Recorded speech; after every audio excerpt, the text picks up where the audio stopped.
Grüezi miteinander, hello. So, sorry, ich habe ein bisschen Verspätung, I know. Ich musste noch schnell etwas erledigen vorhin. Aber jetzt bin ich da und es geht, wir machen wieder Jurassic World Evolution 2. Einfach weil mir das Spiel so gut gefällt. Weil ich sonst nicht weiss, was ich soll spielen. So, Chat, wie geht's euch? Gute Woche gehabt bis jetzt. Jetzt schauen wir gerade schon. Also ich habe jetzt gerade schnell geschaut, was soll ich überhaupt machen. Soll ich die Kampagne weiterspielen? Oder soll ich etwas anderes probieren? Und irgendwie, ich zeige das mal schnell. Gibt es da was? Das ist interessant. Und zwar Chaos-Theorie. Soll ich Chaos-Theorie spielen? Der Chaos-Theorie-Modus erlaubt es den Spielern, entscheidende Momente aus Jurassic Park und Jurassic World erneut zu erleben und in einer Reihe von Was-wäre-wenn-Szenarios selbst zu gestalten. Techie, grüezi wohl. Schön, dass du da bist. Komplette Terminplanung im Eimer. Hey, ja, du... Das ist halt so, gell? Man muss Prioritäten setzen. Zeki, hast du es gut? Wie geht's dir? Das klingt eben doch recht interessant, finde ich. Es würde mich natürlich auch reizen, die Kampagne weiter zu spielen. Es würde mich natürlich auch reizen, den Sandkastenmodus zu spielen. Wobei, wir haben einfach noch nicht alles gehabt. Ich brauche da wie irgendwie noch so ein paar Tutorial-Übungen, die wahrscheinlich in der Kampagne noch kommen. Aber ich frage jetzt euch, die wo wir sind, oder Techie, was wettet ihr lieber? Kampagnenmodus weiterspielen? Wir würden wirklich eine neue Mission anfangen. Letztes Mal haben wir, glaube ich, gerade eine können beenden. Oder wollt ihr Chaos-Theorie? Was wettet ihr gesehen? Und ich finde das nämlich schon noch recht interessant. Was wäre, wenn? Vielleicht kennt ja jemand das Spiel schon und kann sagen, ja, nein, das ist ein Seich. Das ist ein Seich, ich mache lieber Kampagne, dann einfach sagen. Tipptopp soweit, merci. Hoffe bei dir soweit auch alles gut. Ja, Techie, bei mir ist alles super, kann mich nicht beklagen. Alles gut. Da ich rausgespüre, dass Chaos, also Chaos ist bei mir einfach unvermeidbar, wenn ich ein Spiel spiele. Das Chaos dein Ding ist, bin ich für das. Ja, komm also, dann probieren wir das mal aus. Sollte mir Infos fehlen, wie ich da was mache, welches Gebäude ich für was brauche. Weil ich das halt alles noch nicht hatte im Kampagnenmodus, können wir auch einfach switchen, oder wenn es zwischenzeitlich ist. Aber ja, ich finde ihn eben auch. Das ist interessant. Also. Kila, grüezi, einen wunderschönen guten Nachmittag. Wie geht's? Wie steht's? Kila, mir geht's gut, ich kann mich nicht beklagen. Wieder da mal ein bisschen chillig Dino-Park bauen. Vielleicht heute auch mit Deko, vielleicht heute auch mit einem T-Rex. Das wäre noch geil. Ich habe es auch im Titel drin. Ich bin enttäuscht, ich habe vorhin da so einen Bot rausgebannt, wo man Followers anbieten. Und ich dachte, hey, wenn du jetzt auch würdest sagen, willst du einen T-Rex haben? Dann hätte ich gesagt, ja. Ja, Deal. Aber nein, Followers möchte ich nicht. Direkt Ban. Kila, wie geht's dir? Hast du eine gute Woche gehabt? Genau. Das, was ich sonst immer noch mache, mache ich jetzt schnell. Ich bin der Troy. Die im Chat aktiv sind, die wissen, wer ich bin. Ich streame auch unter meinem privaten Channel twitch.tv/TroyHammaren jeden Samstag. Jeden Samstag circa ab 19 Uhr. Aktuell The Last of Us Part 2. Hey Techie, wow! Wow, merci! Hey, der Techie ist schon fast da. Der Techie ist ja sonst mein Mod auf meinem Channel. Und da ist er ja schon auch fast Mod. Also er macht das sehr gut. Merci Techie. Aber T-Rex als Follower. Also ein T-Rex als Follower wäre auch cool. Aber der möchte ich es noch sehen. Ja. Aber so einen T-Rex hier in meinem Park kennen, vielleicht nicht in meiner 2,5 Zimmerwohnung, das geht leider nicht. Vielleicht, wenn er noch jung ist, ein Baby-T-Rex wäre aber schon auch nice. Das ist ein anderes, was ich gar nicht weiss. Können sich die Dinos fortpflanzen? Hä? Weil eben, wie der Ian Malcolm mal gesagt hat, Life finds a way. Äh, ich hoffe, wir sehen mal Baby-Dinos in diesem Spiel.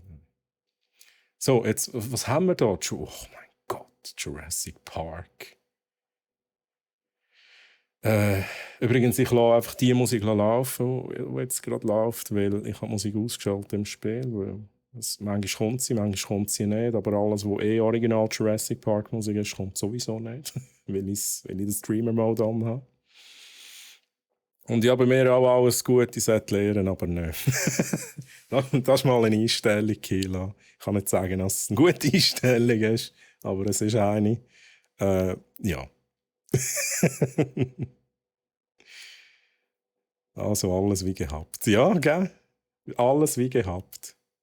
Ja, also wenn Kila nicht am Wachsen ist, Snowboard wachsen, da vermesse ich ein bisschen. Kila, du schnell Snowboard noch wachsen.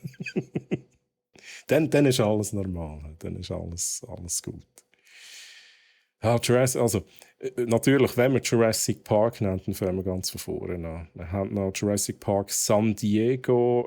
Das ist aus The Lost World, wo sie in San Diego ja den Park gebaut haben und den Dinos übergeschifft haben. Das ist nicht so toll gekommen. He? Für die, die den Film gesehen haben, wissen, was passiert.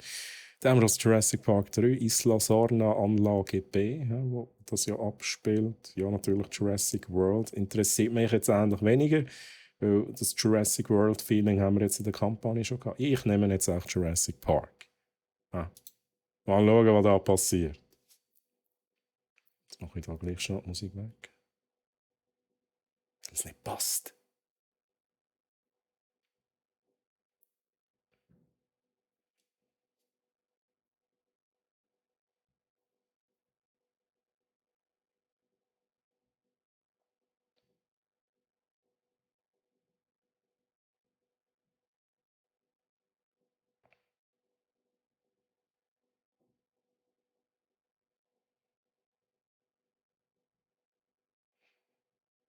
Oha. Da erzählt ja sogar der Dr. Ian Malcolm. Das ist auch nicht die richtige Stimme. Das schon?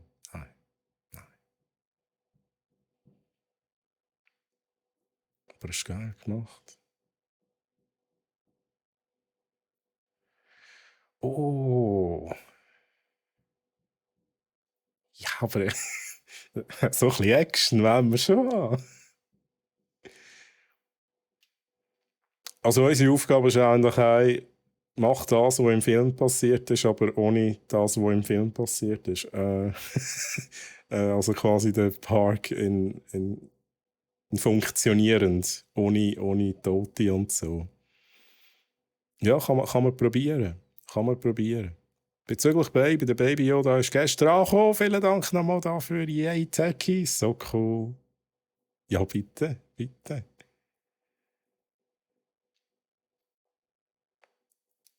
Ich schaue da weg der Musik noch. Die hören nichts. Was ist denn jetzt wieder los?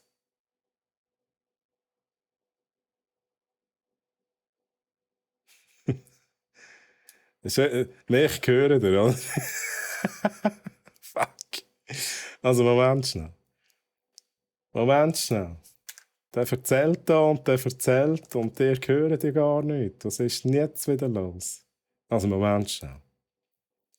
Mikrofon, Desktop-Audio.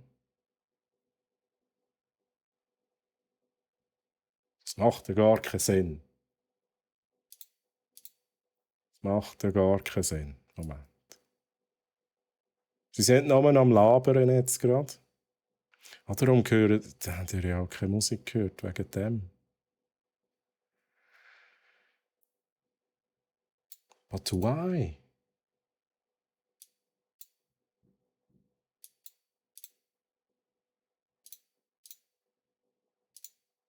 Also manchmal komme ich nicht raus bei meinem OBS.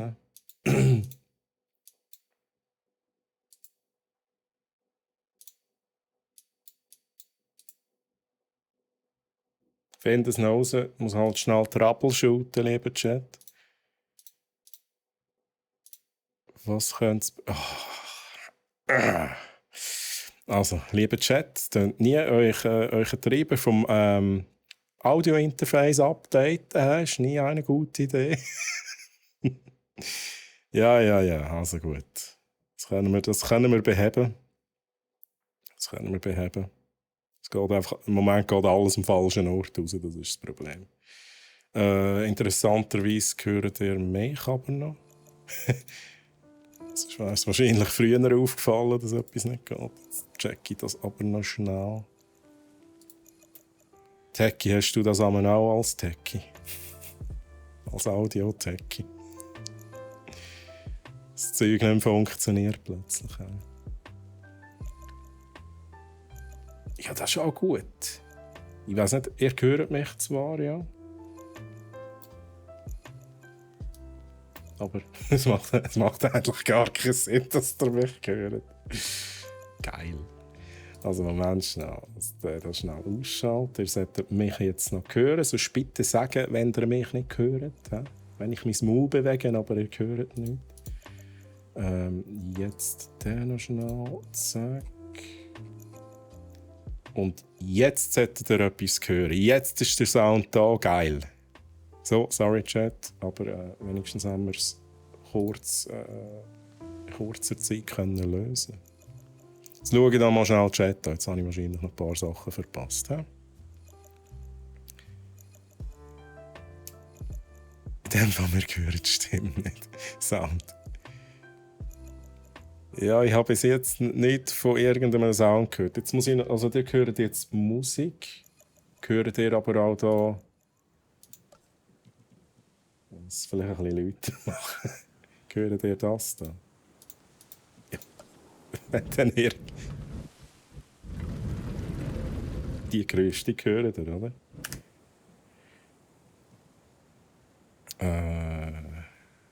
Das Internet hat aber Sound gehabt, ja, weil es ein Video ist und will ich dort den Sound direkt einspeisen. Ja, ist da. Also, nice, dann machen wir da weiter. Jetzt habe ich natürlich nicht gesehen, was ich machen muss, was er erzählt hat, oder? Abgelenkt gewesen. Baue folgendes betriebsbereites Gebäude. Okay, wenigstens werden wir da so ein bisschen durchs Zeug durchgeleitet. Jetzt machen wir wieder Musik. So, einfach ein bisschen im Hintergrund. Ja? Restart. Das können wir ja endlich auch machen. Wir sind ja wirklich noch nicht weit. Ja? Chaos-Theorie neu starten. Machen wir jetzt wirklich schnell, weil dann hören ihr auch alles. Mein Gott, das ist, ich habe ja irgendwie nichts mitbekommen. Gute Idee. Wundervoll, nicht wahr? Das ist ein echtes Paradies. Aber es fehlt was, was es früher besaß. Bis wir sie zurückbringen. Dieser Ort zeigt den Menschen Spektakuläres. Dinosaurier. Nicht länger nur in unserer Vorstellungskraft. Lebendige Saurier. Und wenn die Menschen sie sehen, dieser Moment des Erstaunens, der Magie. Du wirst ein Teil dieses Spektakels sein. Der Jurassic Park wird pünktlich öffnen. Und die Welt wird sein, wie sie einst war. Ein Land der Saurier.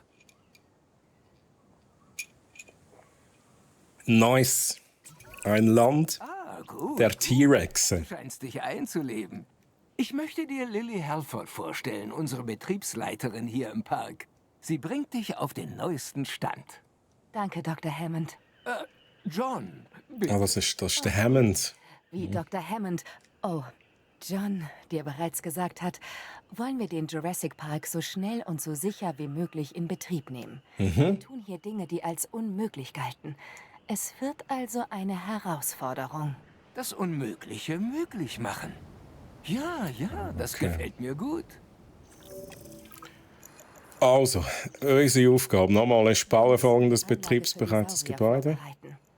Fang mit einem Besucherzentrum an. Besucherzentrum Und einem Wissenschaftszentrum. und Und denk Wissenschaftszentrum. daran, dass beides mit dem Wegenetz verbunden sein muss. Ja, da wissen wir, Auch Lili. mit Energie. Wie ich Lili, sehe, da ist wissen wir alles noch. in guten Händen. Weitermachen.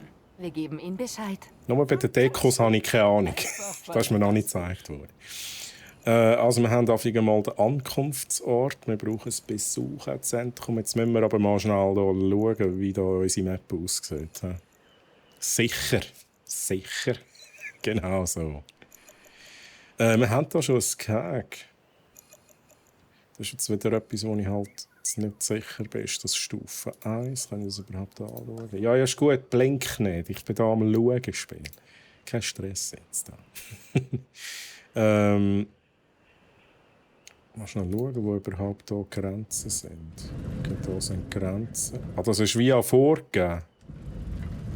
Da darf ich nicht einfach gestalten. He? Ja, also. Dann muss ich gar nicht gross schauen. Ist es halt so. Das finde ich jetzt ein bisschen schade, aber wahrscheinlich muss es ja noch so ein bisschen filmgetreu sein. Das ist die Idee. Wir machen zuerst mal das Besucherzentrum, weil das soll ja schliesslich auch zugänglich sein. Das hat... okay. Eingang, Ausgang. Ich weiss leider nicht mehr, wie es im Film war. Ich kann auch da nicht... What? Aha, ja. Ich kann gar nicht gross wählen. Man kann wenigstens wählen, ob ich es da oder da machen will. Aber dann, ja, machen wir das so. Es wäre cool, wenn es da so ein bisschen rechtwinklig reinkommt. Und dann gehen wir da weiter. Musik fehlt wieder. So, jetzt machen wir das so. Wir können jetzt natürlich auch abrunden, aber da geht es ja dann noch weiter. Dann machen wir hier rechtwinklig das Zeug. So.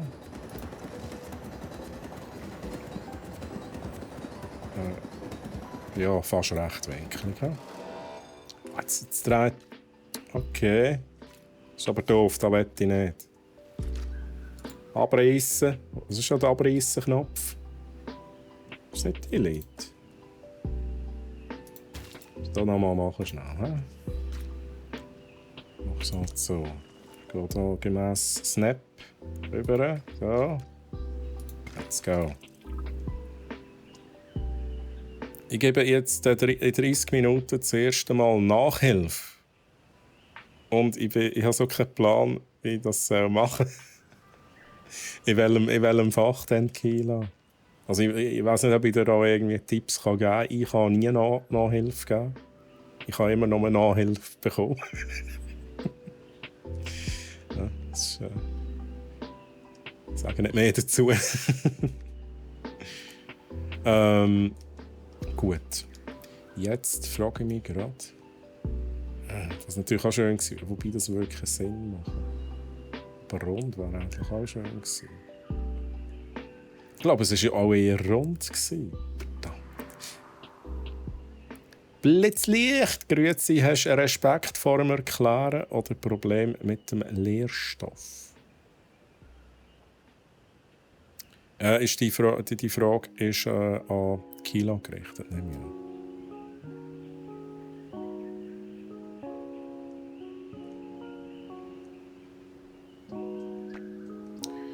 Also, ja, schnell müssen überlegen. Ich studiere da zu fest an diesen Strassen, aber ich bin da Perfektionist. Jetzt bauen wir aber auch mal das Zeug hin. Ja, nicht korrekt angeordnet. Liebes Spiel, wie willst du es denn gerne haben? Gerade, Gerade das Ding rein da. Machen wir. Verstanden.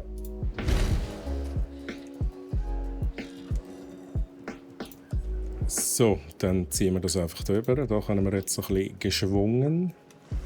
Ja, wobei... Ja, das genau. So. Da ist... Kommen wir auch jetzt da hin? Das muss so...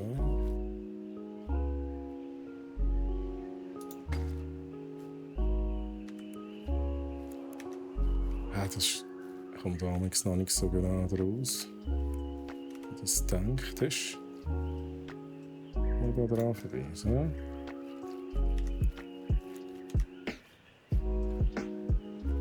Jetzt hier direkt rein. Ja, nein. Wieso geht's nicht? Was versperrt durch... Ja, hallo? Versperrt durch Wissenschaftszentrum. Ja, das möchte ich ja genau verbinden. Spielen. Ganz einfach. So, und dann jetzt. Ja, einigermaßen. Spitze. Dr. Henry Wu. Ich denke, du wirst ihn bald kennenlernen, sofern das noch nicht geschehen ist. Ich bin bereit anzufangen. Um die gewünschten Saurier zu bekommen, brauchen wir zuerst eine Brutstätte. Errichte eine, dann können meine Angestellten und ich beginnen. Brutstätte. Es gibt Baby-Dinos. Chat, es wird Baby-Dinos geben. Es wird einen Baby-T-Rex geben und Baby-Velociraptoren. Geil.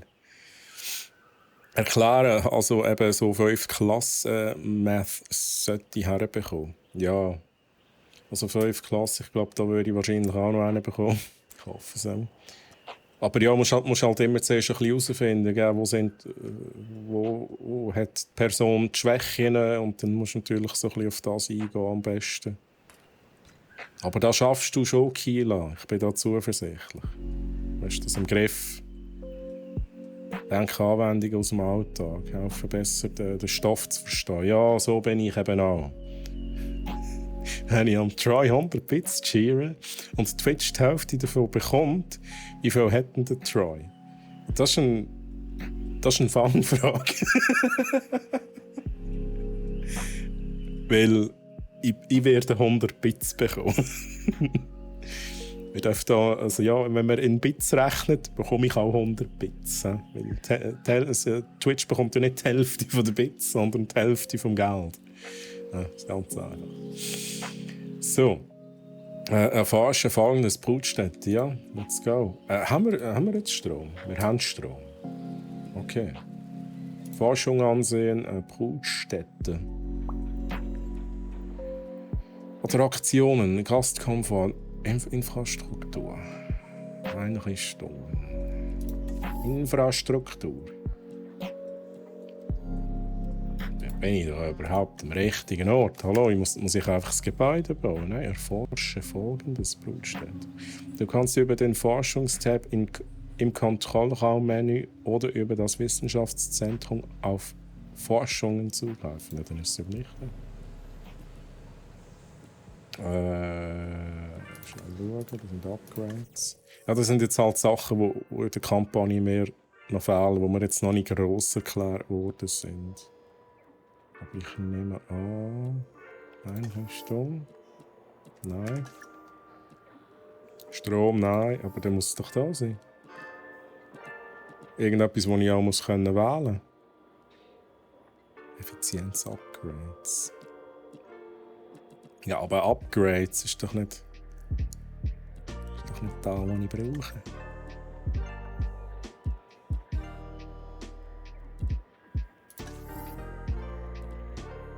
Mal schauen, was wir da überhaupt haben.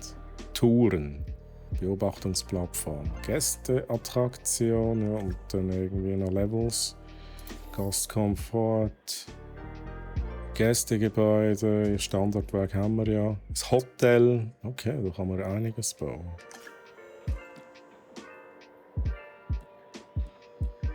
Die Frage ist die Sache. Aha. Was ist das hier? Brutstätte. Let's go. Jetzt haben wir schon 4 Angestellte, das ist ja geil. Wir brauchen 2. Schnell überlegen, ja, das stimmt. Dann schicken wir dich. Den Haar, dich schicken wir. Für $50.000. Machst du das jetzt? Try 2 von 2 Punkten. Merci, Techie. Aber Real Talk, Kila, bin sicher, du wirst das gut machen. Ja, Kila, auf jeden Fall. Ja, aber ist klar, wenn du das erste Mal Nachhilfe gibst, dann bist du so ein bisschen, ja, du weißt halt noch nicht genau. Du hast echt die Erfahrung noch nicht, aber ich denke, du kommst schnell rein. Jetzt muss ich wahrscheinlich warten. Wieso ist es pausiert? Ah, jetzt. Let's go.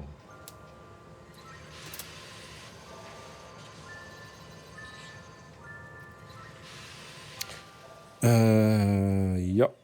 Wir müssen schnell warten. Jetzt schauen wir da nochmal schnell. Ja, mal, das kann man schon machen.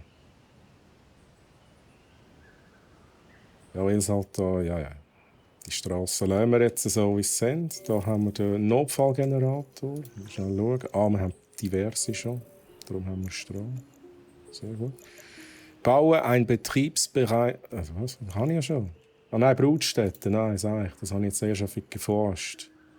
Also, let's go. Buenos Aires da.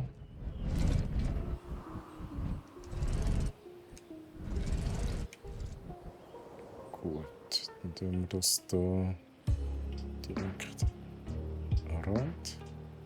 Können wir den Weg überziehen da. Jetzt ist wieder die Frage. Gerade. Das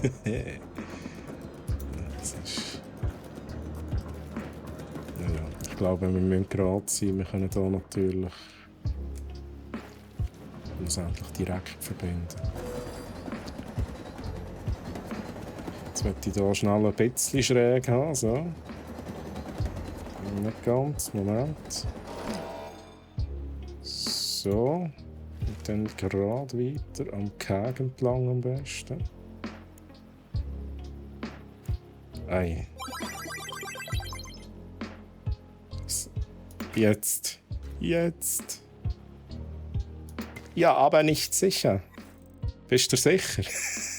Nicht sicher, grüezi. Schön, dass du da bist. Und merci für den Follow. Merci vielmals. Willkommen. Moinsen, moinsen. Wie geht's dir? Nicht sicher. Jetzt habe ich einfach... Ja, ich habe es übersprungen. Das ist gut. Ich weiß, dass du eventuell Bedenken hast. Aber John und ich sind uns einig, dass sie zu den aussichtsreichsten Kandidaten gehören. Du musst ihre Eier mit Hilfe meiner Genomforschung synthetisieren. Okay. Und ich möchte natürlich sofort über die Ergebnisse informiert werden. Das klingt so ein bisschen wie ein Willen, hä? Er ist ja, glaube ich, auch... Ja, also ein Willen, also ein Bösewicht war er ja nicht gewesen. Aber irgendwie war er auch nicht der beste Dude gewesen. Merci, wird schon gehen. Ich bin einfach gerne so ein bisschen gestresst, wenn ich sowas zum ersten Mal mache. Aber hey, Kilo, das ist normal. Ich glaube, das ging jedem von uns so. Aber ist auch jeder. Ja, eben. Das ist genau, das ist so. Also mach dir keine Sorgen, du packst das easy. Das Schlechte ist nur, wenn du Mathe nicht würdest können, überhaupt nicht. Dann wäre es vielleicht nicht so gut. Aber auf das hast du dich ja sicher vorbereitet, sonst würdest du es nicht machen. Nicht sicher, immer gern. Wie hast du es? Hey, ich habe es gut, nicht sicher. Soll ich dir einfach nicht sicher sagen? Oder gibt es noch einen anderen Namen, wie ich dich nennen kann? Das mache ich natürlich sonst auch gerne. Mir geht es gut, ich kann mich nicht beklagen. Chillig hier, ein bisschen Jurassic World Evolution weiterspielen. Wir haben jetzt hier den Chaos-Theorie-Modus, wo wir Jurassic Park endlich nachbauen, so wie es aussieht. Aber in funktionierend, ohne die Action eigentlich aus dem Film. Aber vielleicht können wir gleich noch ein bisschen Action machen. Wie geht's denn dir? Geht's dir auch gut? Kannst du mit willst? Nicht sicher, Sascha. Weißt du was, dann sage ich dir doch Sascha, wenn das passt für dich. Ich kann mal schnell schauen, ob ich da das kann. Ich habe also endlich das Plugin, das ich hier hinschreiben kann, wie du gerne genannt werden, aber das geht da nicht. Also Sascha in dem Fall, freut mich. Geht es dir auch gut? So, ich habe vorhin nur gehört, Raptoren. Und da sehe ich kein Benzin. Also können wir da mal schnell auffüllen. Wir haben übrigens 28 Millionen. Ich glaube, letztes Mal haben wir mehr gehabt. Letztes Mal in der Kampagne haben wir, glaube ich, einiges mehr gehabt. Aber man braucht ja das Geld, wie ihr gesehen, lieber Chat. Der Treibstoff ist nicht günstig. Da fast 500'000 ausgeben für einen Volltank. Nice. Aber das machen wir jetzt, weil der Strom soll uns ja nicht direkt ausgehen. Darum tue ich hier überall mal schnell auftanken. Das sollte easy. Das sollte kein Problem sein in dem Sinne. Ja, kann nicht klagen. Sehr gut, Sascha.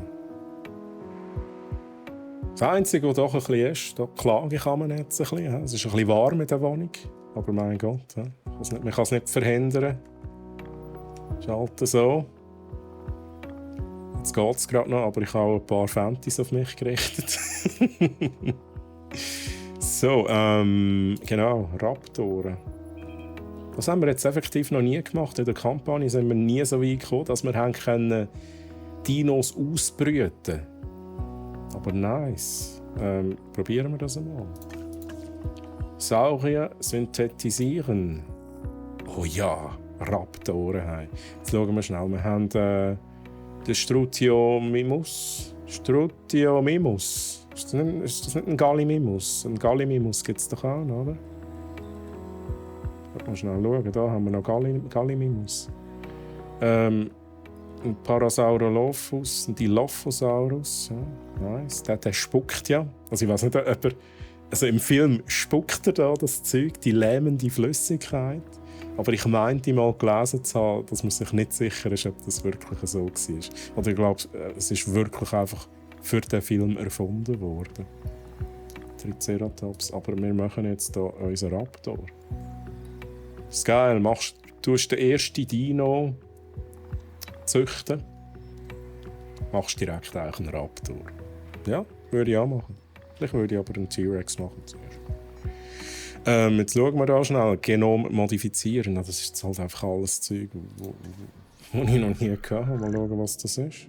Oh. Oha. Also ich kann wählen, Hautfarbe. Also wählen. Wählen. Ich könnte es wählen, wenn es dann noch anders gibt. Ich nehme an, das hat da mit Forschung zu tun. Irgendwie Genforschung.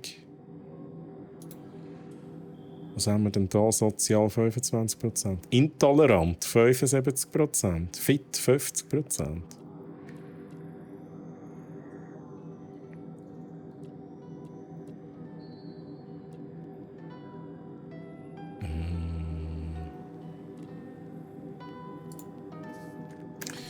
Ja, ich nehme an, das dürfen wir nicht. So weit sind wir noch nicht. Darum machen wir jetzt hier 5 braucht. Dann checken wir dich. Ferreira, let's go.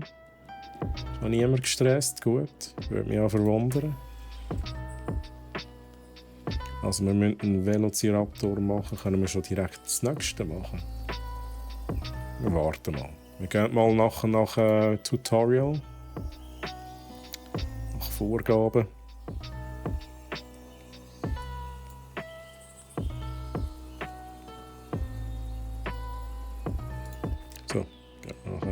Schnell schauen, was kann ich überhaupt. Okay, ich kann jetzt hier aber alles bauen.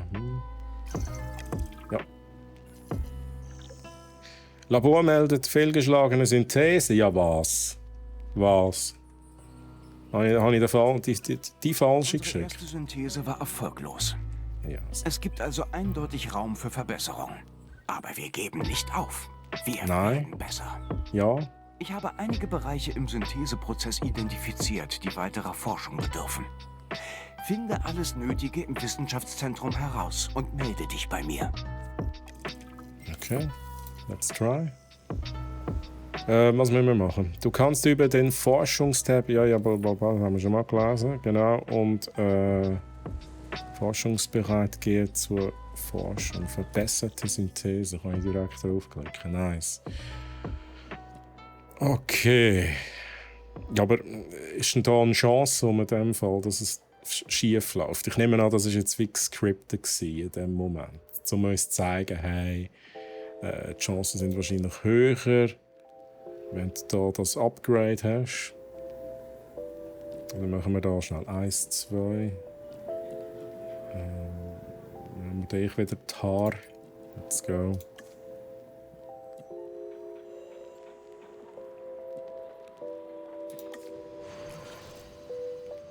Forschung im Gange, gut. Dann probieren wir das wahrscheinlich nochmal. Jetzt möchte ich da nochmal schnell schauen. Ego-Perspektive, ich sehe das gar nicht.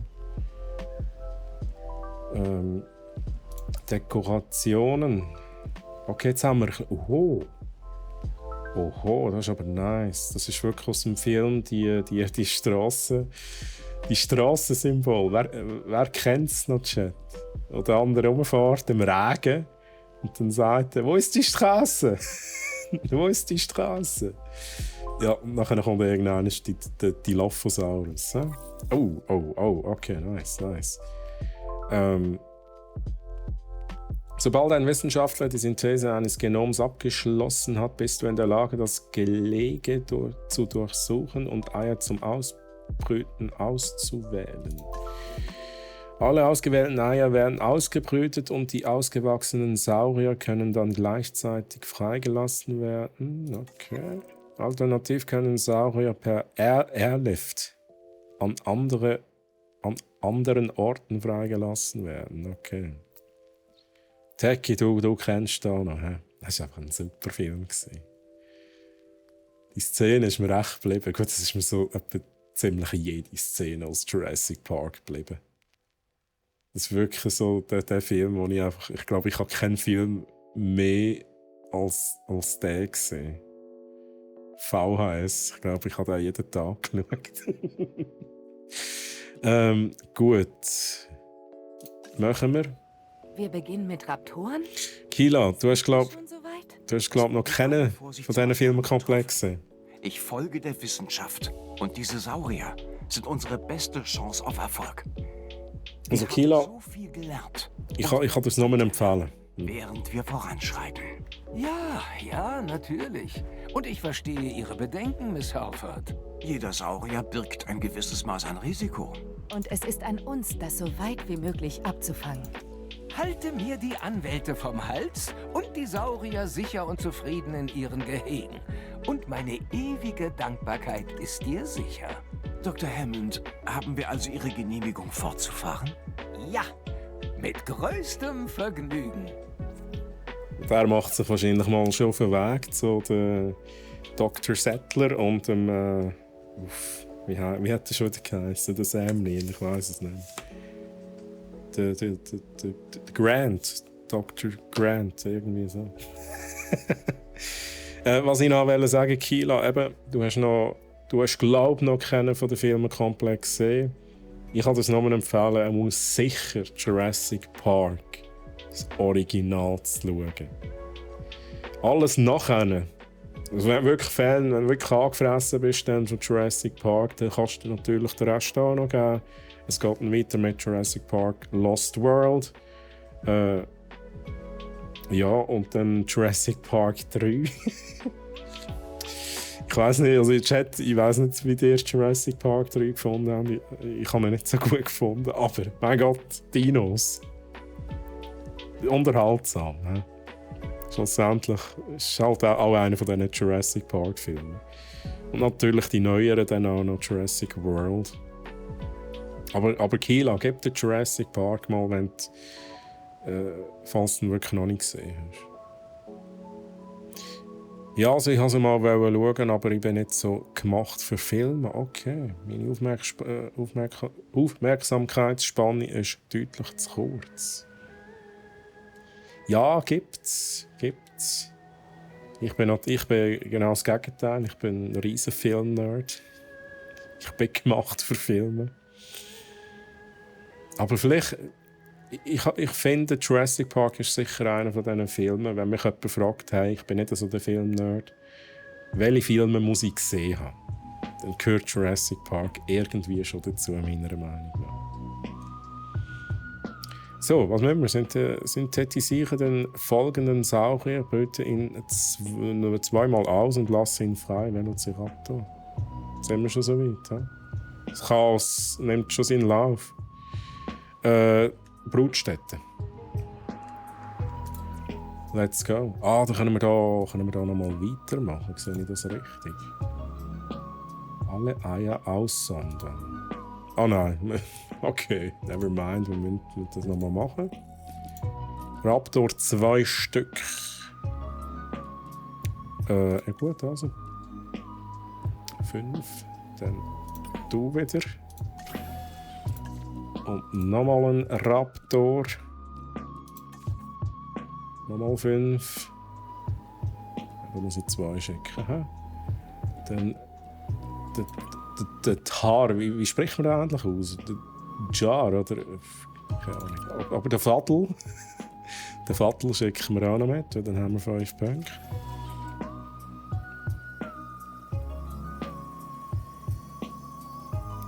Also wenn der Film nice ist, aus mir gepackt, bin ich auch voll dabei. Also ich würde jetzt mal sagen, Jurassic Park werde ich schon packen.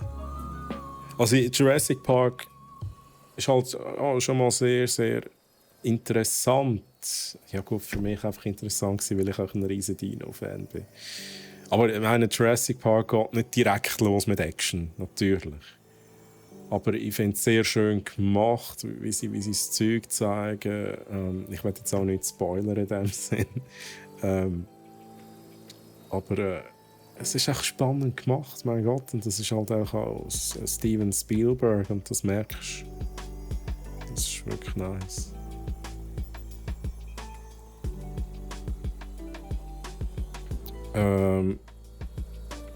Herr der Ringe oder so, aber generell schwierig. Aber er ist auch bei Games genauso. Ja, bei Games, also es gibt halt schon die Games, das habe ich letztes Mal schon gesagt, so ein Elden Ring. Ich habe dann bei diesen Games Mühe, wo es echt zu lang dauert, wo ich irgendwie nicht vom Fleck komme.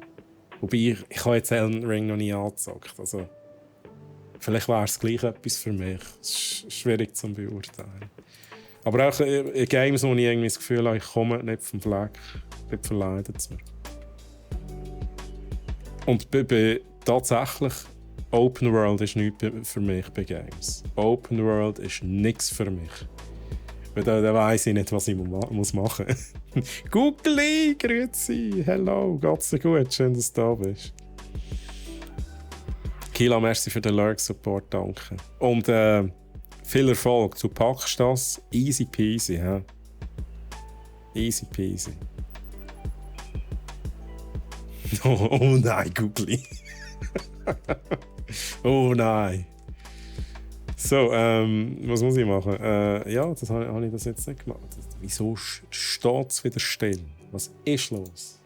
Steht es nicht still? Mal steht es still. Ah ja, auswählen. What? Das ist wahrscheinlich wirklich das Problem, dass ich die Kampagne nicht gespielt habe.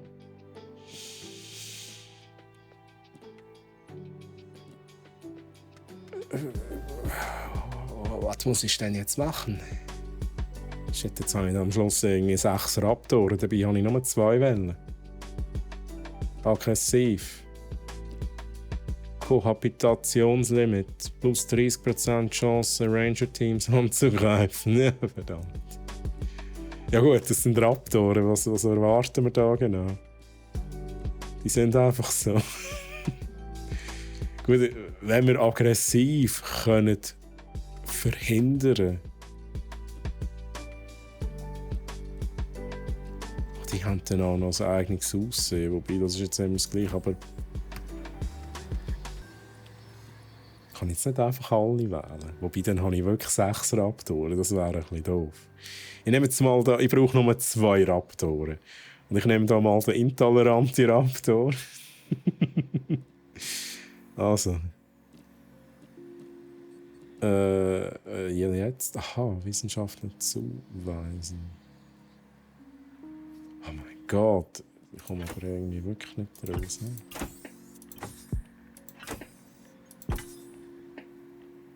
Nehmen wir jetzt auch mal da. Den Wissenschaftler zuweisen brauche ich 5. Aha. Also, da haben wir nochmal den Fadl. Der Fadl ist der Einzige, der das kann. Probieren wir mal, was passiert.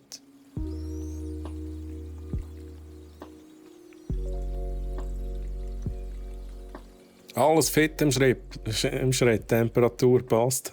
Temperatur passt gar nicht. Aber es geht. Es ist viel zu warm, aber es geht. Es könnte schlimmer sein. Aber sonst geht es mir gut, Googly. Ich hoffe, dir geht es auch gut.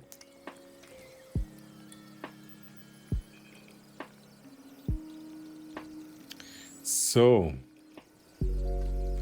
Okay, dann machen wir den hier noch schnell Eier auswählen. Und jetzt wollen wir da am besten auch wieder... Oh, das ist gut.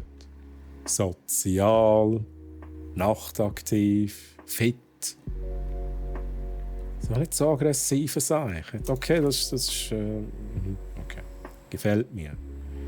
Das Problem ist jetzt auch, dass wir schnell warten auf unseren Wissenschaftler. Der macht das hier noch fertig und dann kann er direkt das zweite Ei noch ausbrüten. Ich weiß nicht, wie der das macht. Ich weiß auch nicht, ob ich das wegsehe. Hockt er auch aufs Ei rauf. Also, was wollte ich noch schauen? Was wir hier so haben. Gut, das ist Standard, das haben wir alles schon gesehen letztes Mal.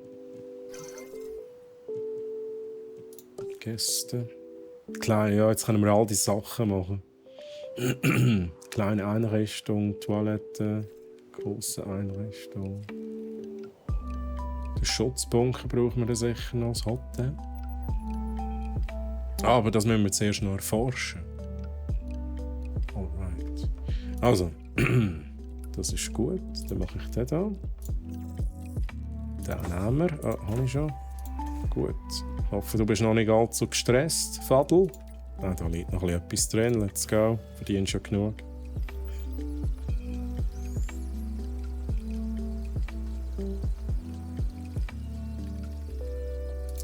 Gut, hier noch schnell schauen. Eine Ziege. Was haben wir? Rangerposten. Gut, ich muss ja eh noch schauen. Jetzt haben wir den Raptoren, aber gut, wahrscheinlich auch direkt hier für das Gehege. Macht Sinn, aber dann tun wir hier schon mal... Oh, aber das ist schon eine gute Ansicht. Die habe ich auch noch nie gebraucht. So ein bisschen Übersicht und so. Gut, aber dann ist das hier das Raptorengehege für 2 Raptoren. Das ist aber riesig, oder? Das ist auch riesig. Haben wir hier einen Eingang? Sehen wir das auf der Karte? Ah, da. Da ist der Eingang. Jetzt machen wir hier mal den Rangerposten hin. Oh, da muss ich zuerst erforschen. Was? Kann ich nicht sehen, oder? Ranger und Einfangteams. Okay, ich muss da einfach eins nach dem anderen machen. Ich kann da nicht Zeug überspringen. Wie hat der IT-Techniker geheissen? Den würde ich mal entlassen. IT-Techniker. Wieso meinst du, jetzt komme ich nicht raus?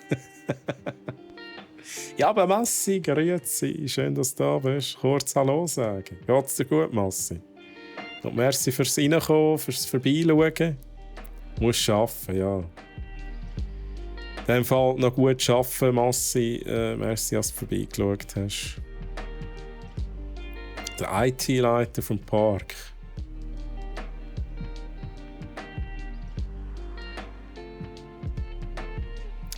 Massi. So, ich frage mich jetzt echt, wieso sich da das... Forschungsknoten öffnen. Okay, ich muss das wirklich noch forschen. Jetzt schauen wir mal, was unsere Raptoren machen. Ich muss sie ja ausbrüten, noch schnell. Per Airlift freilassen. Da sind jetzt die schon ausbrütet. Dann wir den Teier da einfach ins Gehege reinstellen. Freilassen? Ich glaube, die sind, hä? Die sind. Ja, aber freilassen ist wahrscheinlich auch nicht gerade das Richtige. Einfach da mal schnell so. Wir sind jetzt free. Let's go. Ja, ich nehme an per Airlift. Let's go, Airlift. Da rein. Anfrage zur Produktabholung erhalten. Und, aha, da müssen wir schnell warten in dem Fall. Merci für den Lurk-Support, Massi, danke. Viel Spaß im Lurk, mach etwas Sinnvolles. Das sehe ich auch zum ersten Mal. Nice. Ja, aber Nanox. Nanox, geht's dir gut? Schön, dass du da bist. Wir haben hier gerade unsere Raptoren, die wir jetzt ausgebrütet haben. Dann wir hier ins Gehege rein. Ich weiss aber nicht, da fehlt noch einiges und ich finde das Gehege ein bisschen gross für 2 Raptoren, aber mein Gott. Das Spiel gibt mir nicht allzu viel Freiraum bei diesen Entscheidungen. Jetzt schauen wir das hier noch genau an. Transport abgeschlossen. Da gehen wir schnell zuschauen. Hallo? Grüezi. Es sieht auch schon nice aus. Ein Velociraptor, geil. Ich würd denen gerne noch Namen geben. Das wäre noch nice. Wie bei Mark, wenn wir den Dinos Namen geben. Dann könnte die Chat den Dinos Namen geben. Ah, der Massi hat den Grogu auch schon bekommen, weil der Techie hat auch gesagt, dass er ihn bekommen hat. Insta-Post folgt noch. Nice, Massi, nice. Geil. So, jetzt, was ist die... Aha, ja, natürlich, da haben wir ja noch einen. Da bekommst du noch deinen Partner. Der ist einsam, ja, nicht mehr lang. Und dann hast du da deinen Partner und beide sind nicht aggressiv und einer ist zwar ein bisschen intolerant. Ich weiss nicht, welcher das welchen ist. Auch mit Dr. Wus Zusicherungen wollen wir ein entsprechendes Unterstützungsteam vor Ort haben. Schwächen, Ich will Hakenwürmer. den Teufel an die Wand malen, aber ich bin lieber vorsichtig. Wir beginnen mit einem Ranger-Posten. Baue einen im Velociraptoren-Gehege. Das habe ich vorhin schon eine machen. Unterstützungsanlage und weise von dort aus dem Posten eine Ranger-Patrouille zu. Jetzt kann ich es einfach direkt machen, oder? Vorhin ist gestanden, ja, musst forschen und so. Und jetzt geht es einfach. Ja. Wenn das Spiel will, dass es geht, oder voraussetzt, dass ich es baue, dann geht es plötzlich. Gut, dann wir das schön dort mit, dass alles abgedeckt ist. Zack. Produkt transportiert. Bauen diese Unterstützungsanlage müssen wir bauen. Wir müssen das Ranger-Team zuteilen. Haben wir denn schon einen Ranger-Posten? Wahrscheinlich nicht. Wahrscheinlich nicht. Nein, sieht nicht so. Also, wir bauen eine Unterstützungsanlage. Ist das da, wo noch der Ranger-Posten auch ist? Bin mir jetzt gar nicht sicher. Mal gesetzt. Spiel, wo willst du das gerne haben? Da bin ich frei. Da kann ich jetzt frei entscheiden. Das ist toll. Toll. Also, dann würde ich sagen, schnell überlegen. Da brauchen wir keine Dinos mehr. Da kommen Besucher an. Da machen wir dann noch schöne Dekorationen hin. Ich könnte auch sagen. Nein, das ist gut. Wir machen das auf dieser Seite. Dann.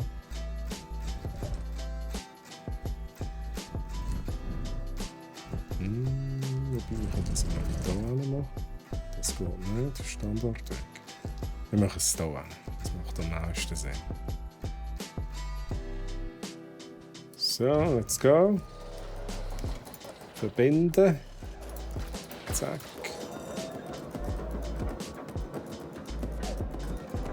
Was? Ich kann sie wirklich benennen? Are you kidding me? Wo sind sie hin? Sie verstecken sich da. Ja. Nein, was läuft denn da ab? Die sind doch gar nicht aggressiv. Die sind nur intolerant. Ja, das ist, glaube ich, nicht gut. Ich glaube, die sind nicht happy, wir müssen zu schnell Zeit stoppen. Das ist das Problem. Fehlende Beute, ja, ist ja klar. Also, wo ist Beute? Umgebung. Gäste. Wir tun ein paar Besucherinnen. Die brauchen. Ich bin mir jetzt nicht sicher, brauchen die eine Ziege? Steht das noch? Ja, ich glaube, die brauchen die Ziege. Die brauchen nicht Steaks. Mein Gott, da. Ich muss das jetzt schnell bauen. Hier ist das Essen. He? Bitte beruhigen einisch. Okay. Aber jetzt schaue ich das. Oh mein Gott, ich kann sie wirklich benennen. Ich bin nicht mehr da bin ich wieder. Chat. Wie selten... Oha. Ein guter Wunsch. Chat, wie soll der erste Velociraptor heißen? Ideen in den Chat, hä? Bitte nochmal Bracchi. Also gut. Bracchi. Sehr gut. Der Seppi. Also, der Ziegenpeter, den gibt es dann auch noch. Das ist schon tot. Nanox, der Ziegenpeter, ist schon tot. Also, wir machen noch den Seppi. Wo ist er denn? Da. Gut, Seppi. Du hast jetzt einen Namen. Let's go. TR0YX. Okay. Ja, vielleicht benenne ich dann auch einen nach mir. Ja. Irgendein T-Rex wahrscheinlich dann.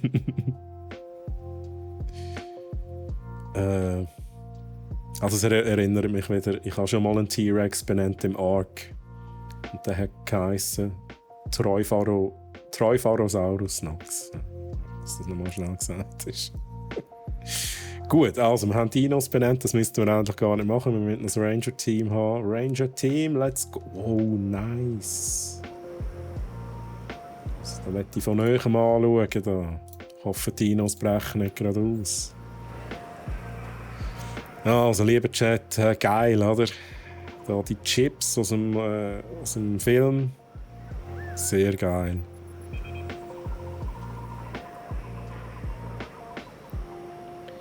Gell, der Grogu, sehr nice. Ich bin mir noch ein bisschen eifersüchtig, dass man dann auch noch so einen zutun. Meine Tochter hat ihn schon aus dem Game Room klauen. Oha. Nein. Der Grogu, der gehört der Masse. Den gibt Papa nicht her. So, aber nice. Also unser Ranger-Team, das tun wir jetzt schnell zuteilen. Aufgabe hinzufügen. Wir gehen regelmäßig hier vorbei. Die Tiere müssen sich in ihren Gehegen wohlfühlen. Je weniger sie sich an ihrer Gefangenschaft stören, umso eher werden sie sich erwartungsgemäß verhalten. Das ist besser für sie und natürlich auch für uns. Überprüfe das Wohlbefinden der Raptoren und bedenke, dass sie sich erst an ihr neues Gehege gewöhnen müssen.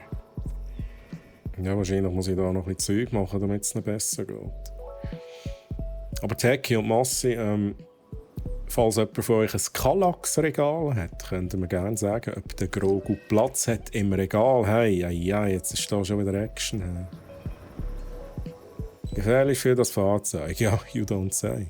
Fehlendes Wasser, okay. Also, tue ich schnell pausieren, dass da nichts schief läuft. Dann mache ich euch da schnell ein bisschen die Umgebung schön. Wasser ist klar, braucht es immer.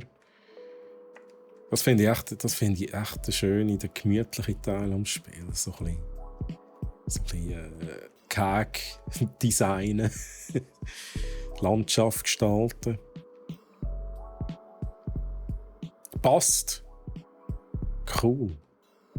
Weil, eben, ich kaufe mir eben dann wahrscheinlich irgendwann auch noch so einen Grogu, das muss eben schon sein.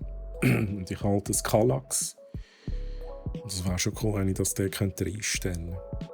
Also du kannst, ja, Massi gern, wenn du Zeit hast, sehr gern.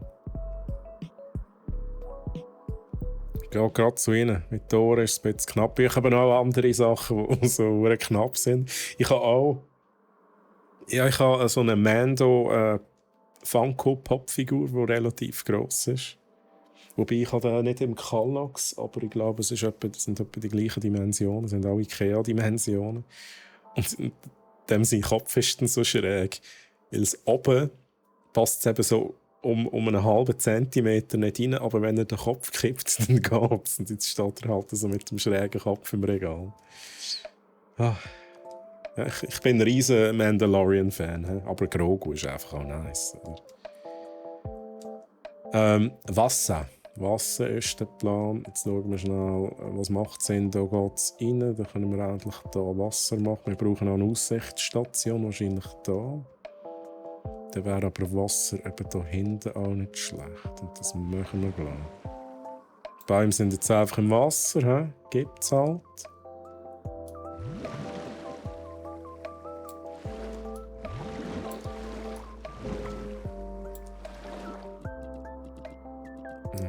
Schnell ein bisschen schmaler.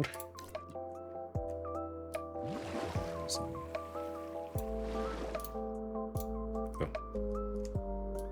So.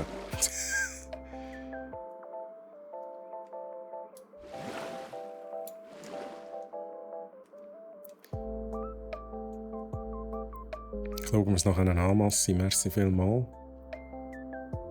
Ich muss noch ein paar Sachen beim Kallax machen. Backlights brauchen. Ja, das ist eben schon nice am Kallax. Und das ist ja ein sehr beliebtes Möbel. Es sieht einfach nice aus. Das ist auch ja für einen Raum gedacht. Also du kannst es entweder an die Wand stellen. Ich habe mein Kallax wirklich im Raum. Also ich kann es von beiden Seiten benutzen. Und es ist halt gäbig. Du hast Haufen Zubehör dafür. Also der Platz ist genau richtig, um eben so Zeug reinzustellen. Ich habe also 2 Helme. Also einen ist der Halo-Helm habe ich drin. Und dann habe ich noch von Killzone habe ich auch mal Collector's Edition gekauft. Da habe ich auch einen Helm drin. Dann eben den DeLorean habe ich drin. Einfach Haufen so hure nerdiges Zeug. Oder? Muss halt schon sein.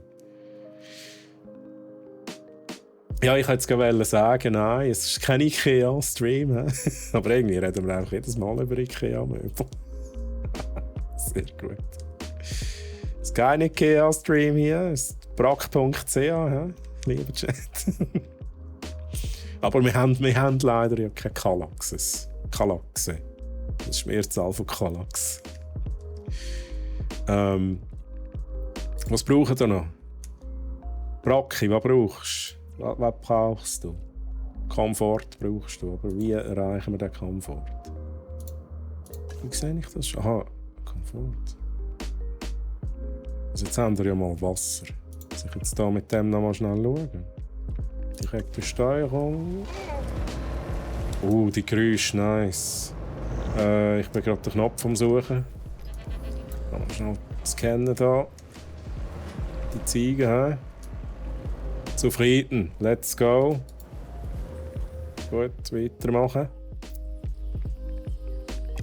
Viel professioneller als die IKEA-Stream. Bietet nicht viel Unterhaltung oder gar pädagogischen Wert. Ich tue jetzt das nicht kommentieren, ist gut. Ich mache es jetzt nicht. Aber ich glaube, wir verstehen das. Tiere nicht aus der Nähe sehen kann. Wir können Beobachtungsgalerien errichten. Dann können die Gäste genau das tun, John. Sie werden beeindruckt sein. Und genau das wollen wir ja. Genau meine Meinung, Lily. Sie werden immer und immer wieder zum Jurassic Park zurückkehren wollen. Wir bieten unbezahlbare Erinnerungen zu einem angemessenen Preis. Ah ja, nun verstehen Sie mich. Ja, die Stimmen sind so, ich weiss nicht. Also, sie überzeugen mich nicht so. Der John Hammond tönt irgendwie, als wäre er jung. Und der Rest tönt einfach nicht so, wie sie sollten tönen. Es gibt Sachen, die sind einfach, wie sie sind. Richtig, Zeki. Wunderschön hast du das geschrieben. Das ist so. Ja. Was müssen wir machen? Sorgen dafür, dass die folgenden Saurier von einer Beobachtungsgalerie sichtbar sind. Also, let's go. Haben wir auch schon müssen machen. Ist das... wo ist das da? Beobachtungsgalerie. Let's go. Dann machen wir das direkt hier. Das ist eigentlich auch die Idee. Ich komme wahrscheinlich gar nicht... Ich kann ja gar nicht alles abdecken. Aber damit es schön aufgeht, mache ich das hier. Dann kann ich hier nämlich schnell die Strasse weiterziehen. Let's go.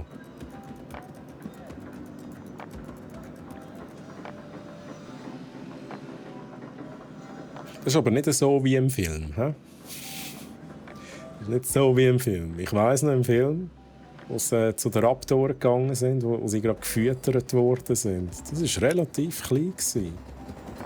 Das war ein Mini-Keg. Das war vielleicht irgendwie, keine Ahnung, da etwas so gross gewesen. Das ist also nicht so filmgetreu. He? Aber hey, mein Gott. Ja gut, jetzt sind sie nicht sichtbar, oder? Ist ja klar. Wo sind ihr denn? Bracchi, Seppi, wo sind ihr? Geht da ein bisschen vorne, bitte. Das Problem ist natürlich auch hier. Die Ziege, die muss ich verschieben. Wie mache ich das schon wieder? So. Wir nehmen die natürlich hier hin. Weil dann müssen sie regelmässig hier fressen. Und dann sehen wir die Dinos auch.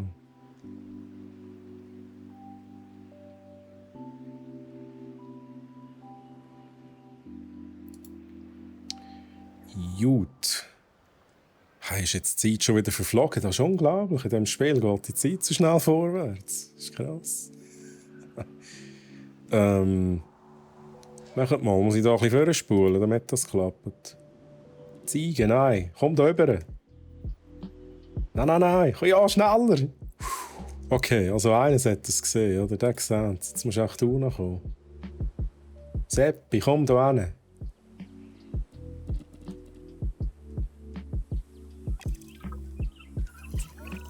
Okay, nice. Eine paläomedizinische Anlage, damit kranke oder verletzte Saurier versorgt werden können. Ja, aber Das ist eine gute Idee. Unsere Saurier müssen gesund bleiben. Okay, let's do this. Forschung abgeschlossen. Aha, forschen tut es da selber. Interesting. Also wir machen eine paläomedizinische Anlage. Schauen, wo wir das Ding anpflanzen. Ich weiss aber noch gar nicht, ich muss wahrscheinlich noch mehr Keg bauen nachher. Bei allzu viel Platz habe ich nicht. Aber irgendwann muss ich an einen T-Rex hin. Da. Also, let's go. Das Ding tun wir hier. Jetzt haben wir hier den Platz ein bisschen. Wir behalten es so kompakt wie möglich. Wobei, da haben wir wieder da, wo ich letztes Mal schon hatte. Besucher kommen an, wobei da haben sie einen langen Weg, den wir schön dekorieren können. Das ist jetzt halt einfach so. Passt schon.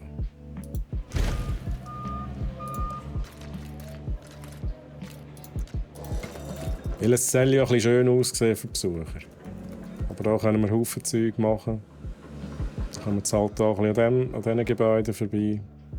Aber das ist vielleicht auch interessant.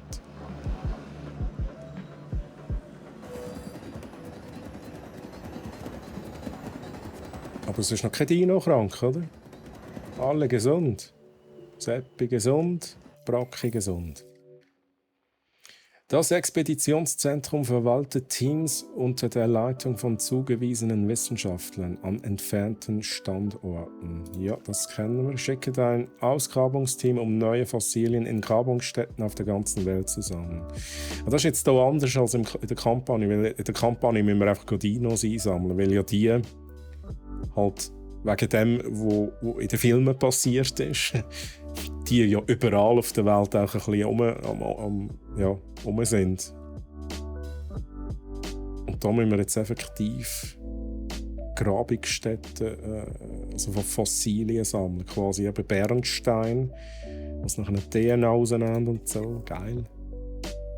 Extrahieren im Wissenschaftszentrum Saurier Genomdaten aus Fossilien. Okay, let's go. Ich benötige mehr genetische Proben, als wir hier im Park zur Verfügung haben. Wir können selbst Expeditionen aussenden, um Fossilien zu sammeln. Aber vor allem musst du ein Expeditionszentrum errichten. Dann können wir DNA aus den im Feld gesammelten neuen Fossilien extrahieren und einen noch vielfältigeren Satz an Saurier-Genomsequenzen zusammenstellen. Das sollte Priorität haben. Okay. Let's do this. Verletzungsbehandlung. Okay, das ist jetzt freigeschaltet mit dem.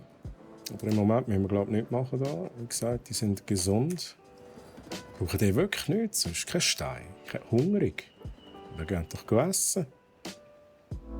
Seppi, Fang doch an zu essen. Also. Strom benötigt. Ja, das ist klar, haben wir. Expeditionskarte, let's go. Jetzt schauen wir schnell, was wir hier in der Schweiz haben. Nichts. Nix. Gibt keine. Irgendwo Deutschland. Aber das ist ja noch gesperrt. Frankreich, Belgien. In der Schweiz gibt es keine Dinos, leider. Wenn wir halt hier in Amerika zuerst mal Dinos ausgraben. Was haben wir denn da? Parasaurolophus, Dilophosaurus. Das würde mich auch reizen, aber ihr wisst, was ich will. Ich will nicht einen Triceratops, das ist zwar schön, he? Ich habe nochmal Triceratops, ich will auch keinen Strutiomimus. Verdammt, wo ist der T-Rex? Ich will einen T-Rex. Shit. Okay, so weit sind wir noch nicht, es gibt noch keinen T-Rex, dann muss ich mich entscheiden. Aber dann nehme ich den Dilophosaurus.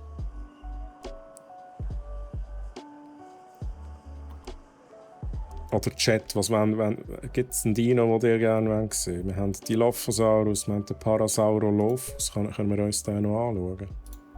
Kein Bild. Ja, der Parasaurolophus hat, glaube ich, hinten so ein langes Horn, oder wie man dem sagen will. Der Strutiomimus ist wieder Gallimimus. Triceratops, das kennt man.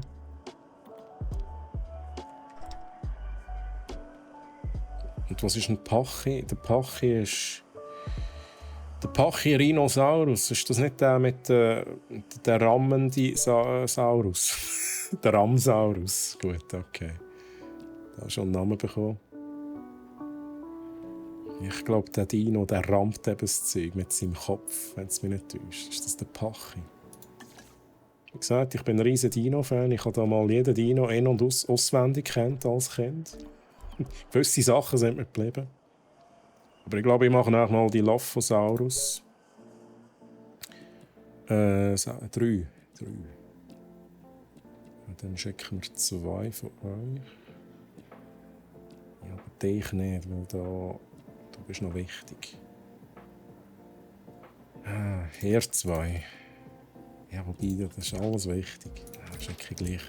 Ja, wobei die müssen gut nachher gehen die einfach ins Wochenende, die ersten 2. Die müssen dann ein bisschen, also ins Wochenende auch Ferien machen. Ja, dann machen wir es so. Dann macht es auch Sinn. Gut.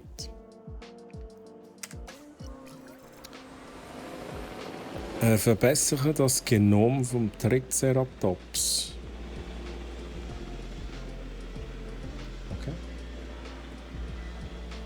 Forschungsding, wo bist du schon wieder? Wo habe ich dich angebaut? Besucher, Wissenschaftszentrum.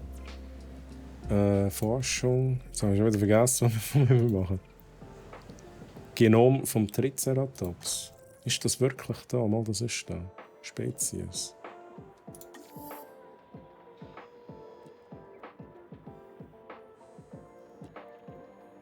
Okay, aber Moment.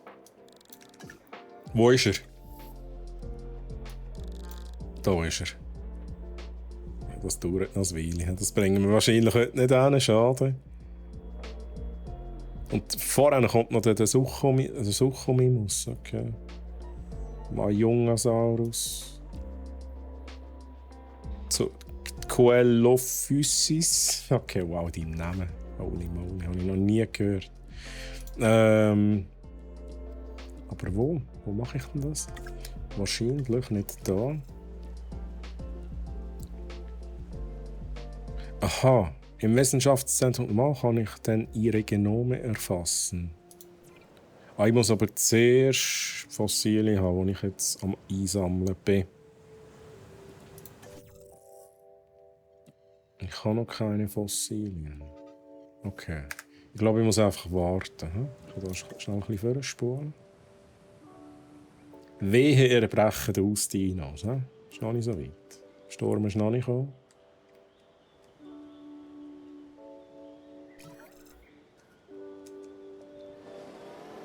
Seppi und Bracchi haben einen Kampf begonnen. Ja, Gott verdeckt.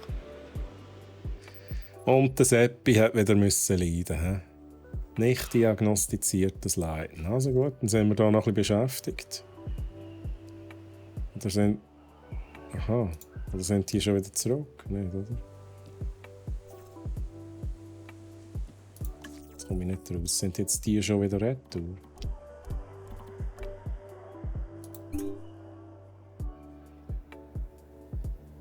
Die müssten retour sein, okay. Aber dann kümmern wir uns schnell um den verletzten Dino. Machen wir schnell direkt die Steuerung, weil es auch geil aussieht. Wo ist die hingegangen? Ist jetzt da nicht, glaube ich. Ich weiss jetzt gar nicht, müsste sie mit dem Ranger-Team zuerst anschauen? Nein, ich glaube nicht. Ich glaube direkt mit dem da.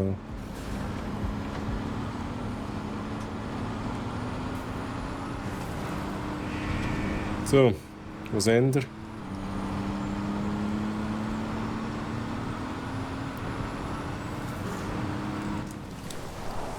Oh, die Ziege. Objektdiagnose beendet. Organtrauma. Dann können wir da erst eine Spritze geben oder so. Niedrige Gesundheit. Ich glaube, mit dich müssen wir betäuben. Wo ist denn das hier? Ah, wie ist das schon wieder gegangen? Mein Gott. Ranger-Team. Da, Einfangteam. Machen wir schnell direkte Steuerung. Let's go.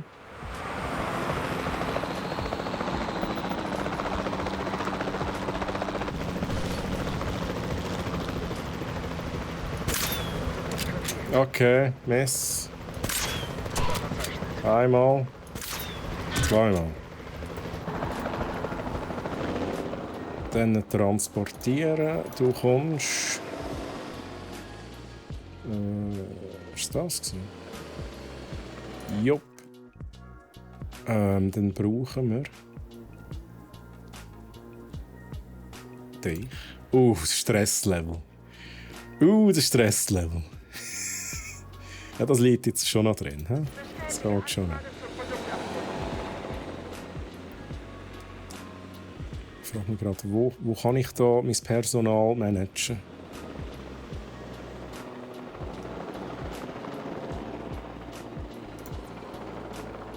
Nicht da. Nicht da. Da ja wahrscheinlich auch nicht. Da. Wissenschaftler ansehen. Also der ist gerade dran. Du. Was? Ausruhen geht nicht. Wieso denn nicht? Hallo? Das ist aber auch komisch. Darf ich das jetzt einfach nicht machen? Ja gut. Sorry. Ich hätte dich jetzt in die Ferien geschickt, aber anscheinend darf ich nicht. Ja, ich glaube, es geht da mit dem Besucherzentrum.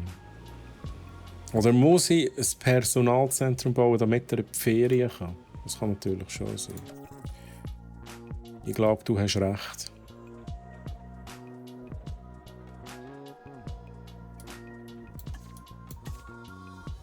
Also gut, dann machen wir das schnell. Merci, Blitzlicht. Ich glaube, das ist wirklich die Lösung. Ja?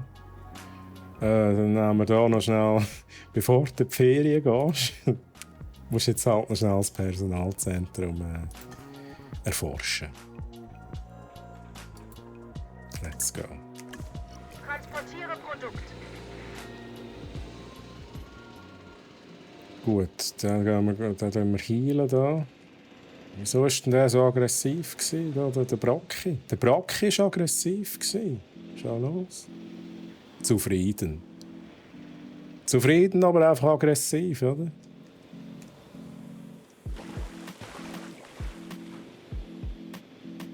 Also. Dann machen wir da schnell. Produkt wurde transportiert. Wird er jetzt direkt behandelt? Ah, gut. Behandelt Organtrauma, das ist gut. Jetzt haben wir doch noch... das ist auch gut. Forschung abgeschlossen. Dann können wir das bauen.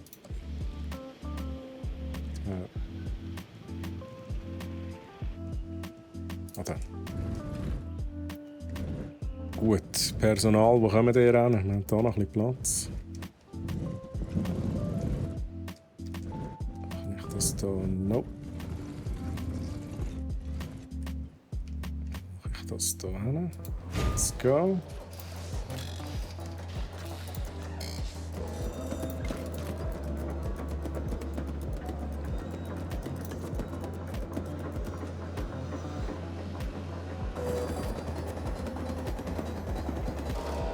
Zack. Jetzt. Jetzt könnt ihr in die Ferien. Geil. Merci, Blitzlicht. Das hat funktioniert. Hier Stresslevel im kritischen Bereich. Gehe ich ausruhen für $75.000. Gib das Geld aus. Was auch immer du machst. Der ist noch dran. Der schicke ich nachher in die Ferien. Noch 1 Minute. Ich muss da raus, damit das weitergeht.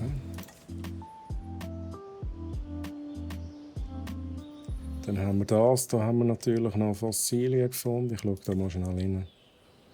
Das ist in der Brutstätte. Ah nein, was kein Strom. Hey. Was läuft? Schon, das Benzin schon wieder alle. Ei. Unglaublich. Es ist glaube ich nicht da. Oder schon? Nein. Wir müssen zuerst Fossilien anschauen im Forschungszentrum. Wissenschaftszentrum. Fossilien ansehen. Okay, das ist interesting. Habe ich alles noch nicht gehabt. Okay, wir haben hier also die Dilophosaurus.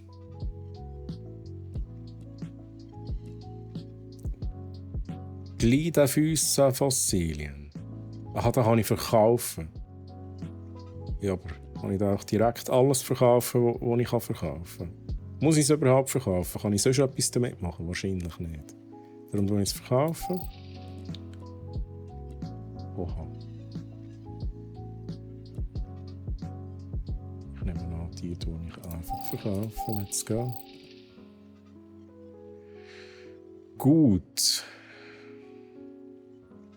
Was kann ich jetzt da noch machen?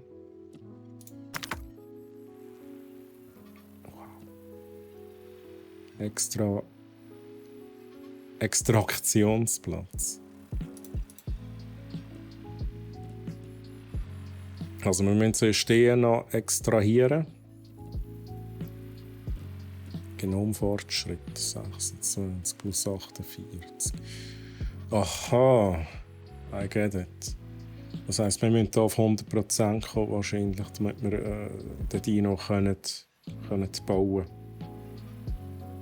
Also, let's go. Dann machen wir das. Beide auswählen. Ich frage mich einfach noch, ist das auch... Das ist alles die Dilophosaurus. Ich muss einfach quasi bis ich bei 100 bin.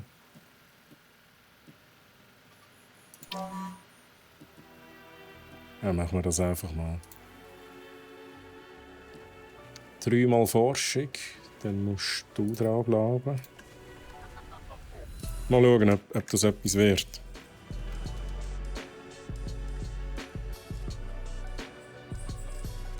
So. Du bist noch am Behandeln für 8 Sekunden. Nice. Dann können wir den Seppi wieder ins Gehege rein tun. Kann ich dir auch einen Namen geben? Ah nein, das ist voll... Ich habe schon gedacht, ich kann der Ziege auch einen Namen geben. Ziege 1. Machen wir jetzt auch einen Nom Station. So. Ich kann ja wirklich jedem Gebäude einen Namen geben. Krass. Notfallgenerator auch, geil. Also, Seppi, du kommst wieder retour da. Zum Einsammeln des Produkts unterwegs.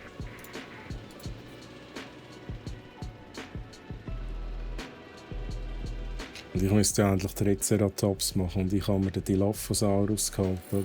Das ist natürlich auch geil.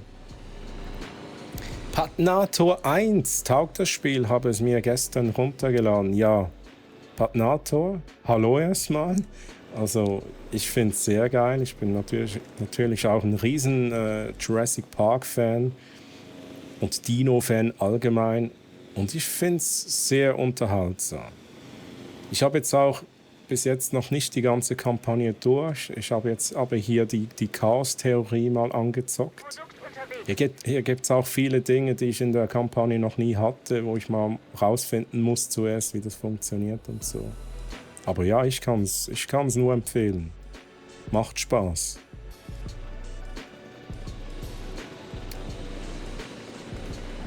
Alright, also. Du bist wieder da. Jetzt wäre eben das noch mit dem Triceratops. Müssen wir noch mal schnell anschauen. Bleibt vielleicht noch drin. Also ich hätte mir da so einen Triceratops müssen nehmen. Das machen wir jetzt aber. Holen wir das schnell nach. Der Fadl muss in die Ferien, haben wir gesagt. Müssen wir anschauen. Wir schicken dich. Du bist erholt. Nein, wir brauchen 6. Ja, dann muss ich dich schicken. Let's go. Gut, Triceratops. Jetzt nochmal schnell Personal in die Ferien schicken da. Let's go. Fadl. Ausruhen. Gut. Ich könnte mal jemanden trainieren. Das habe ich auch noch nie gemacht. Aber schnell, wer wollen wir trainieren? 2,4, 2,5.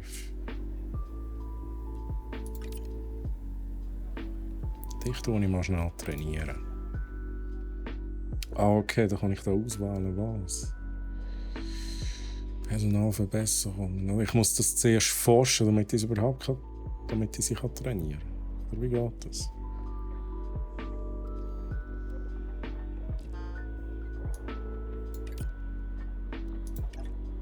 Okay, aber das ist im Moment gesperrt. Dann müsste ich das zuerst machen. Okay, dann warten wir da noch schnell. Gibt noch kein Training jetzt.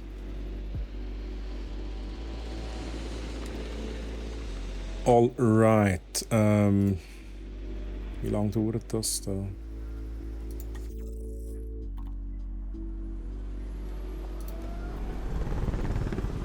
Okay, pausieren. Aha, ich hätte es gesehen, verdammt.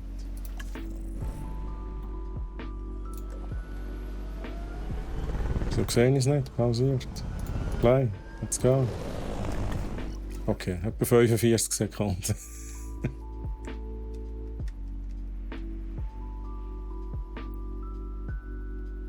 Was ich jetzt auch nicht checken, ist jetzt da das fertig geworden, oder was? Okay, da sind wir durch. Jetzt haben wir 88%. Und nachher hätten wir 98%. Dann müssen wir nochmal. Oh, der längt es ja nicht. What the hell? Ja, aber dann machen wir das jetzt auch noch schnell. Gut, du machst das da.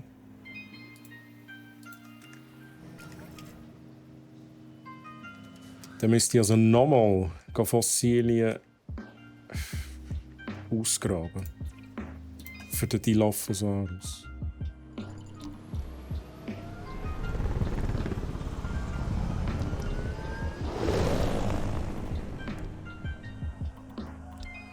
Ich glaube, es hat nur einen gehabt. Aha, kann ich sie mehrmals schicken?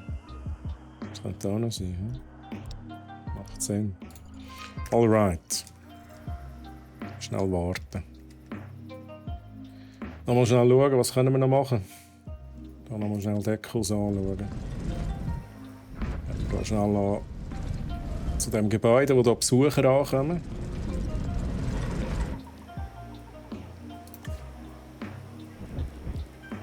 Ah, da ist das Velociraptor-Gehege. Hallo? Und das ist eine Dekoration. Das ist das aus dem Film, das habe ich gemeint. Das ist aber geil, dass sie es doch noch drin haben. Das ist sehr nice.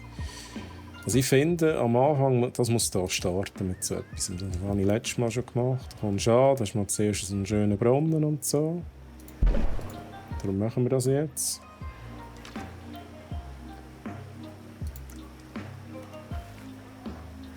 Biegen wir hier den Weg schnell zurecht. Kann ich es dann hinbringen? Oh, aha, das geht auch. Aha, das habe ich gar nicht gewusst, dass man das so machen kann. Aber geil, let's go. Ja, das ist nicht unbedingt der, was ich will. Oder? Habe ich jetzt hier den... Ah, ich habe etwas angebaut. Geil. Decke. Okay, ich bin unfähig. Unfähig. Nochmal das Ganze. Ja, kann ich jetzt das... Gut, ich könnte endlich den ersten Weg machen. Das könnte man auch. Snap. Und dann... Aha, ich muss da zuerst... rüber und dann so. Okay. Let's go. So. Dekoration. Let's go. Ui, das klopft da. Das ist krass. Also sehr schön finde ich da. Sehr schön. Jetzt ist das aber noch nicht alles, was wir da machen. Das haben wir letztes Mal schon gemacht. Lampen sind wichtig. Wenn wir hier noch links und rechts gehen. Nicht unbedingt.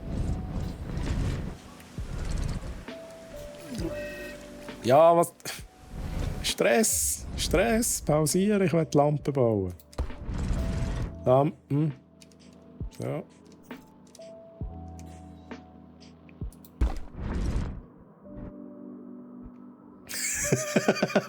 Zecki. Ja, weißt du, vor allem, ja, geil, Streamlabs. Das war schon also, wirklich ein schöner Link. Er hat auch. Zecki, du musst nach einem Punkt einen Abstand machen. sonst ist es ein Link. Aber du hast geschrieben, wenn es wie Planet Zoo ist, gibt es eventuell sogar Ctrl-Z. Ach schon? Also, das ist da nicht der Fall. Das ist hier nicht der Fall. Ich will jetzt das muss so richtig geil sein. Da. Das muss so richtig nice sein. Das wäre natürlich... Okay. Ja, da kann man so richtig Zeit verlieren mit dem. Aber ich finde das eben auch geil. Also das Dekorieren und so. Jetzt hätte ich da ein bisschen mehr Abstand gebraucht. Aber was ich machen kann, ist da... Ja, okay, mal, es geht.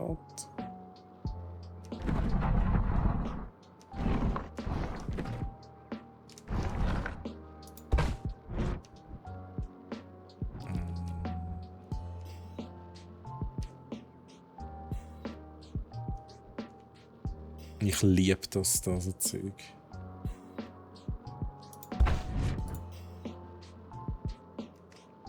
So, jetzt machen wir noch etwas an. Ich brauche noch Pflänzchen. Dann gehen wir schauen, was das Problem ist. Ja, tatsächlich, ich finde es best, so Games die Welt zu bauen, dekorieren. Ja, das ist wirklich... Ich meine, eben, Techie da, die man machst on Stream, so mit dieser Rockstopia-Welt bauen, geht ja auch in diese Richtung. Und ich finde das auch schon interessant zum Zuschauen. Aber das ist wirklich... Ich mache das auch mega gerne. Einmal muss ich da so ein saures Ding machen, aber jetzt haben wir fast ein bisschen zu viel von diesem Zeug. Haben wir dann noch irgendein Jurassic Park Tor, aber das dürfte noch nicht da sein, weil durch das Jurassic Park Tor muss man mit dem Auto fahren. Aber was ich jetzt mache, ich habe hier ein bisschen Licht, dann mache ich da noch so solche da. Ja, das ist halt immer... Irgendwie kann ich einstellen, dass es snappt da jetzt. Ist denn das jetzt wirklich genau richtig? Okay. Noch nicht so ganz. Ja, okay. Ich muss es gleich manuell ausrichten zuerst.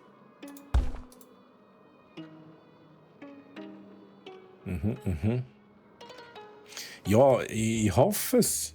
Ich hoffe es, aber wahrscheinlich kann ich es noch nicht. Ich schaue mal schnell, ob ich etwas wählen kann. Wo wäre das? Ich muss mich da schnell wegmachen, damit ihr alles seht.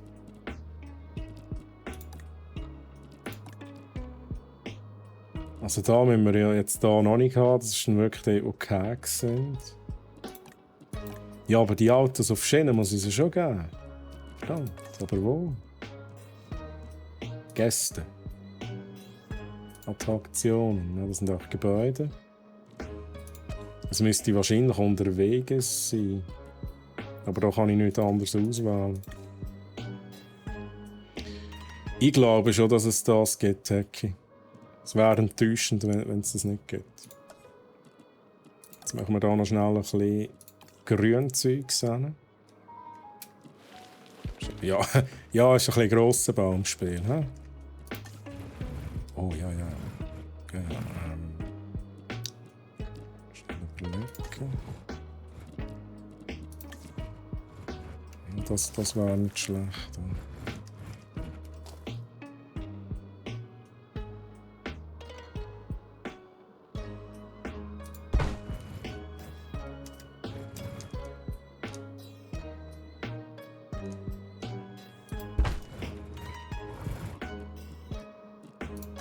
Das da.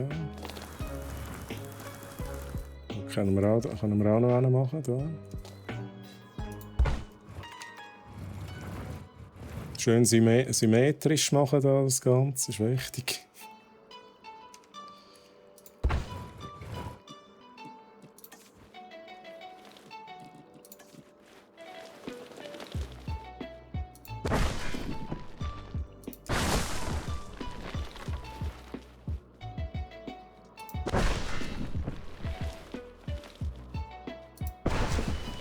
Ich finde es gut, dass das Zeug immer random aussieht oder zumindest random gedreht ist. So, schnell User Experience testen, ist wichtig. Also, wir kommen an. Ja. Ja, ist okay. Wieso ist es jetzt so hure neblig? Was ist da los? Den Nebel habe ich aber nicht platziert. Da. Und dann ist kein Nebel mehr. What? Ja, aber das gefällt mir jetzt also schon nicht. Wieso ist es so neblig? Was riecht da? Muss ich auf die Blätter? Aha. Ja, ja, geht nicht. Das ist, weil ich das Zeug gepflanzt habe, dass es so aussieht. So, jetzt ist es immer noch neblig. Schau los. Gott, verdeckel. Auf Play drücken und dann schauen. Jetzt ist gut, hä? Das gefällt mir schon mal, das ist schon der erste Dude. Dude, wir haben noch nicht offen. Oder du dort. Wir haben noch geschlossen hier. Also. Wow. Jetzt muss ich da schnell schauen. Wahrscheinlich sind die Dinos schon lange tot. Ja, was ist aber auch immer los mit dem Bracchi und dem Seppi? Nicht diagnostiziertes Leiden. Ja, was ist? Also, let's go. Also, es ist immer etwas los, lieber Chat, in diesem Spiel. Wobei, man kann ja auch amigs pausieren und einfach bauen. Und das eigentlich hier ignorieren, das ist ja auch schön. Aber wir müssen jetzt halt gleich schnell schauen. Bounce! Grüezi Bounce! Hello! Geht's dir gut? Schön, dass du da bist. Ich denke, ich tue da wieder mal ein bisschen Dino parkeln heute. Ist auch schon nice, oder? Die Dinos, die haben immer irgendein Leiden, oder? So, Dinos, bitte reisset euch ein bisschen zusammen. Der Bounce ist da. Also, was haben die wieder gemacht? Sind sie wieder am Kämpfen gewesen? Gehirn. Ziemlich sicher eine Gehirnerschütterung. Ziemlich, sehr ziemlich sicher. Und du auch, ja geil, oder? Geil. Also, dann, ja. Da lenkt ein Spritzen nicht, oder? Da lenkt ein Spritzen nicht. Also mal, ein Spritzen geht schon, aber nur zum Betäuben. Du zuerst. Sehr ziemlich sicher. Hey, Bounce, bei mir auch alles gut, kann mich nicht beklagen. So, jetzt müssen wir den hier mal schnell transportieren. Dann kommst du hier hin. Und dann müssen wir natürlich einen Forscher haben. 4. Oh nein. Uff. Du bist der Einzige. Gut, jetzt ist ja noch einiges passiert. Jetzt gehen wir da noch schnell hier hin. Jetzt müssen wir endlich den Triceratops verbessern, das Genom vom Triceratops. Das müssen wir noch machen. Ich habe die sicher nicht im Griff, Bounce. Die machen, was sie wollen. Jetzt. Gut, die verkaufen wir, das ist klar. Das sind alles Triceratops. Gedönses. Okay.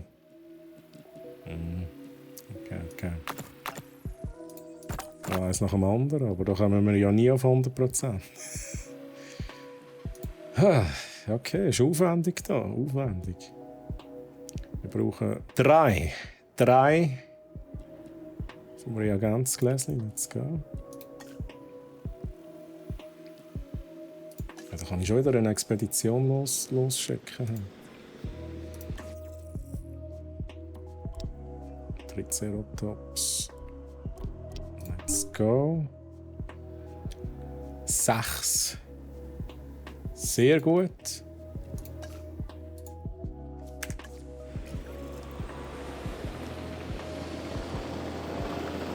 So, der sind da dran, nehme ich an. Oder ist der noch nicht angekommen? Der kommt erst noch. Gut, der wird transportiert. Apropos, hast du da endlich irgendeine Mission oder ist das so never-ending? Was wir jetzt hier machen, ist sogenannter Chaos-Theorie-Modus. Es ist so beschrieben, hey, wir spielen wie Jurassic Park im Was wäre wenn, Was wäre wenn Version. Also wir bauen wirklich den Jurassic Park aus dem ersten Film, aber wir schauen, dass das nicht schief läuft. Das ist die Idee von dieser Mission. Entlasse auch einen neuen Pflanzenfresser. Es ist nicht die Hauptkampagne, die wir spielen, sondern wirklich so ein separater Modus. Aber ich finde es noch geil. Diese Tiere im Freien beobachten. Ich meine, so frei, wie wir es gestatten. Der Triceratops muss ich dann noch in dem Fall synthetisieren. Aber kann ich denn das schon? Ich komme jetzt eben nicht raus. Jetzt haben wir doch schon viel. Aha, ich kann die Dinger auch machen, wenn ich erst zum Beispiel 53% habe. Dann steht die Grenze bei 50%. Und je mehr Genomfortschritt ich habe, desto besser sind es wahrscheinlich zu Weg. Okay, aber in dem Fall jetzt eine Kampagne, die du zu Ziel musst erfüllen musst, um weiterzukommen. Ja, Bounce. Die Hauptkampagne ist so, immer wieder mal einen neuen Park bauen oder auch einen bestehenden Park wieder aufbauen. Und es ist also ein bisschen tutorialmäßig. Also am Anfang baust du vielleicht 3 Häuser, die du brauchst, 3 Gebäude. Dann ist die Mission auch schon durch und dann wird es immer komplexer. Dann musst du da noch forschen und dieses und da machen. Und mir ist es eben fast ein bisschen zu langsam vorwärts gegangen. Ich wollte mal so eine Deko, ich wollte mal einen T-Rex haben. So. Darum habe ich gedacht, vielleicht geht es da ein bisschen schneller vorwärts. Es geht tatsächlich auch schneller vorwärts. Dafür ist das alles noch ein bisschen neu für mich. Aber ich glaube, ich verstehe langsam, wie es funktioniert. Wie zum Beispiel hier, dass es wahrscheinlich ab 50% kann ich die Dinos tatsächlich ausbrüten. Je weiter oben das der Prozentwert ist, desto stabiler werden sie. Ja, tatsächlich. Wir können also auch schon den Dilophosaurus machen. Wir machen jetzt aber einen Triceratops und wir haben kein Gehege. Verdammt, zuerst bauen. Da habe ich tatsächlich noch nicht alles freigeschaltet. Also jetzt hier in diesem Modus ist es so, dass ich Fossilien ausgraben muss. Dann muss ich im Wissenschaftszentrum quasi DNA rausholen aus diesen Fossilien, was dann der Wert hier ergibt pro Dino. Und anscheinend, wenn ich bei 50% bin oder mehr, kann ich so einen Dino dann auch ausbrüten. Und wie du siehst, Da hat es noch einiges und mein Ziel, ich will einen T-Rex, ist ein bisschen unrealistisch für den einen Stream da. Ja, aber Kitty! Roar! Ich bin ein Dino-Nugget und ich komme dich jetzt fressen. Sehr gut, Kitty. He? Grüezi übrigens. Geht's dir gut, Kitty? Bist du weg? Gute Woche gehabt bis jetzt. Was zum Teufel ist ein Dino-Nugget, Kitty? Ja, also da wollte ich jetzt sagen, gerade zum Beispiel McDonald's, oder ich weiß nicht, allgemein, die Nuggets haben ja zum Teil eine Dino-Form. Und die Formen sind ja eben ja nicht random, die sind so gemacht.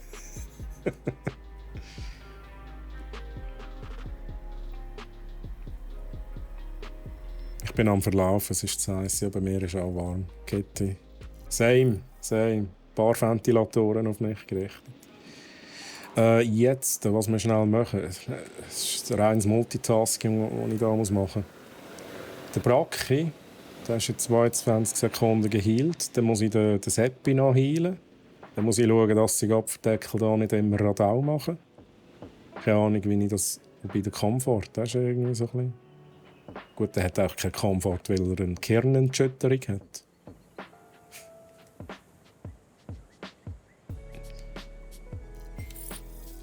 Mir geht es auch gut, Kitty. Ich kann mich nicht beklagen, aber es ist auch einfach warm. Nicht so meine Temperatur.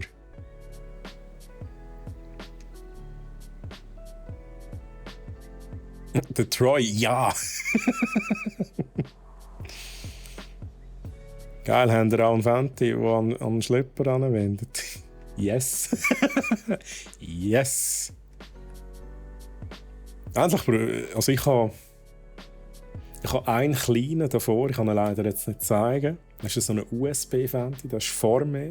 Ich muss natürlich immer schauen, dass man nicht das Mikrofon reinblasen, sonst hören ihr da. So einen habe ich vor mir. Ich habe unter dem Tisch einen grossen.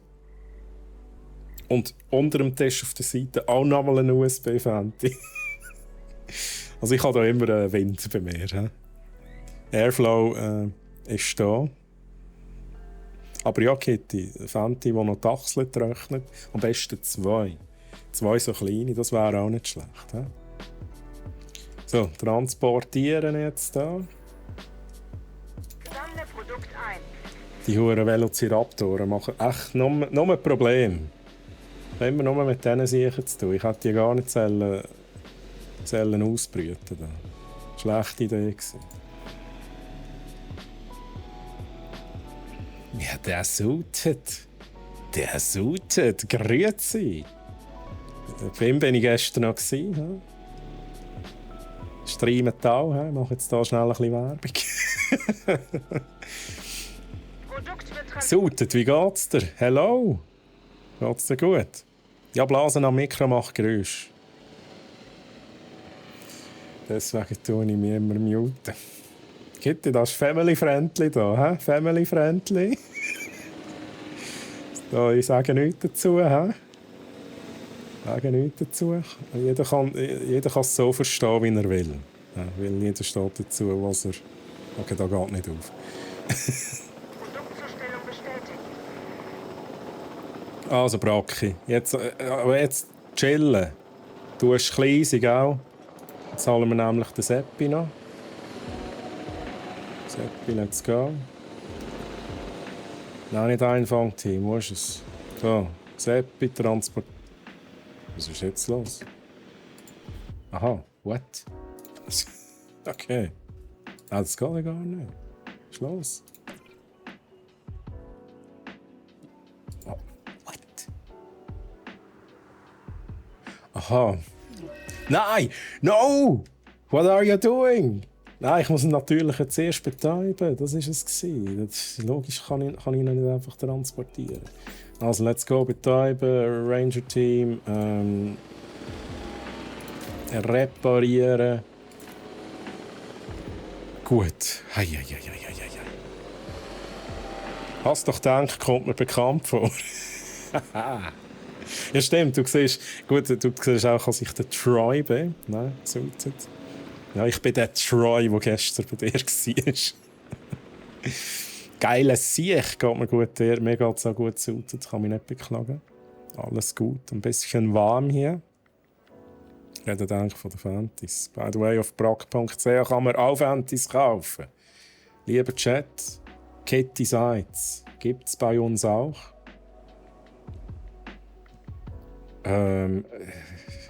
So, jetzt. Da eins nach dem anderen, Dino da hin. Und dann brauche ich wieder einen Forscher, einen Wissenschaftler. So, let's go. Unterwegs, um Produkt einzusammeln.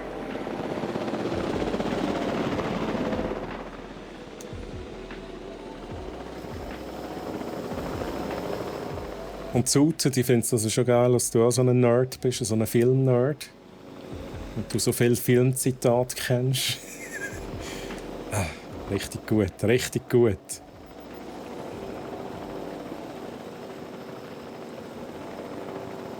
brack.ch, hast du einen Creator-Code, den wir brauchen können? Ich glaube es nicht. Ich glaube es nicht. I don't think so. Vielleicht kommt das noch einmal. Ach, Sutet, merci. Ich finde das immer cool, mich zu unterhalten mit genau solchen Leuten, die halt gleiche Interessen haben und so ein bisschen rumnerden. Finde ich wirklich nice. So, Dino wird geheilt. Also wie gesagt, Creator Code, aktuell haben wir nichts Settings, was es aber ab und zu gibt. Darum würde ich euch empfehlen, mal sicher zu followen und mal ab und zu reinzuschauen. Sind Giveaways. Ich hatte jetzt bei mir schon 2 Giveaways gehabt. Beide Gewinner sind heute auch da. Oder da gewesen. Also der Techie zum Beispiel hat ein Giveaway gewonnen. Und der Massi. Ein Grogu. Aus The Mandalorian. Grogu Plüschfigur. Und wir haben schon. Wir haben ja schon einen Switch, haben wir, glaube ich, verlost bei der Steffi, wenn es mich nicht täuscht. Also ist dann schon nicht nichts, was es da gibt. Nebst dem geilen Content natürlich. So, ist der Dino geheilt hier? Gut. Dann kommst du wieder retour, dann haben wir hoffentlich wieder Ruhe. Und sonst ziehe ich hier Kopferdeckel einfach ein Gehege durch, damit wir getrennt sind. Das ist ganz einfach. Ja. Produkt muss eingesammelt werden. Gut, wo sind wir? Wir müssen jetzt endlich gleich auf Feierabend machen, lieber Chat. Ich fange jetzt noch an, das Gehege bauen. Ich habe, glaube ich, um 4 ab angefangen. Darum ziehe ich jetzt sicher noch bis um 4 ab durch. Kitty will auch eine Grogu-Plüschfigur. Ja, Kitty, ich auch. Irgendwann muss ich mir das Ding noch kaufen. Also haben wir übrigens auch bei brack.ch im Shop. Grogu-Plüschfigur. Beginne Produkttransport. Triceratops. Ja,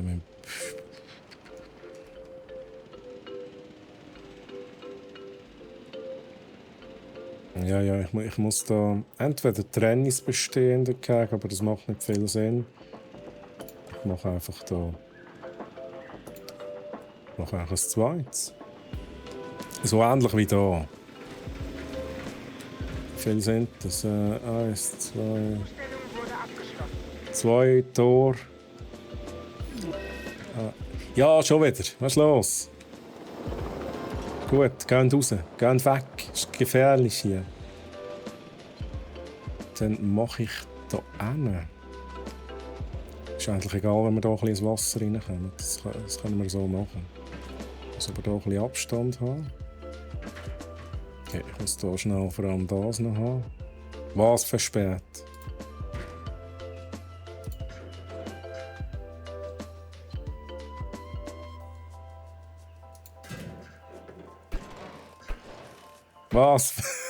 Was versperrt? Sicher nicht.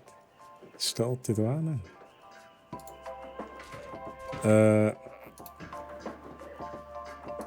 Ich will hier nur die Ausrichtung richtig haben. Darum machen wir das jetzt irgendwie so, keine Ahnung.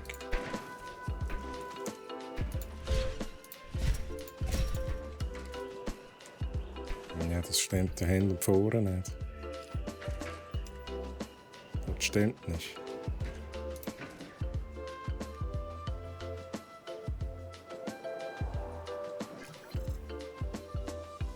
Okay, weg mit dem. Dann müssen wir es einfach eyeballen.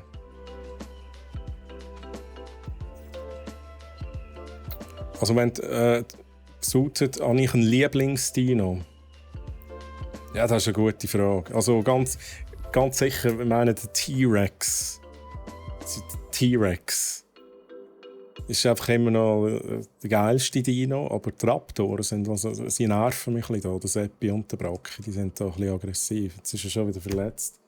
Man kommt nicht vom Fleck, weil die einfach immer irgendwie Radau machen.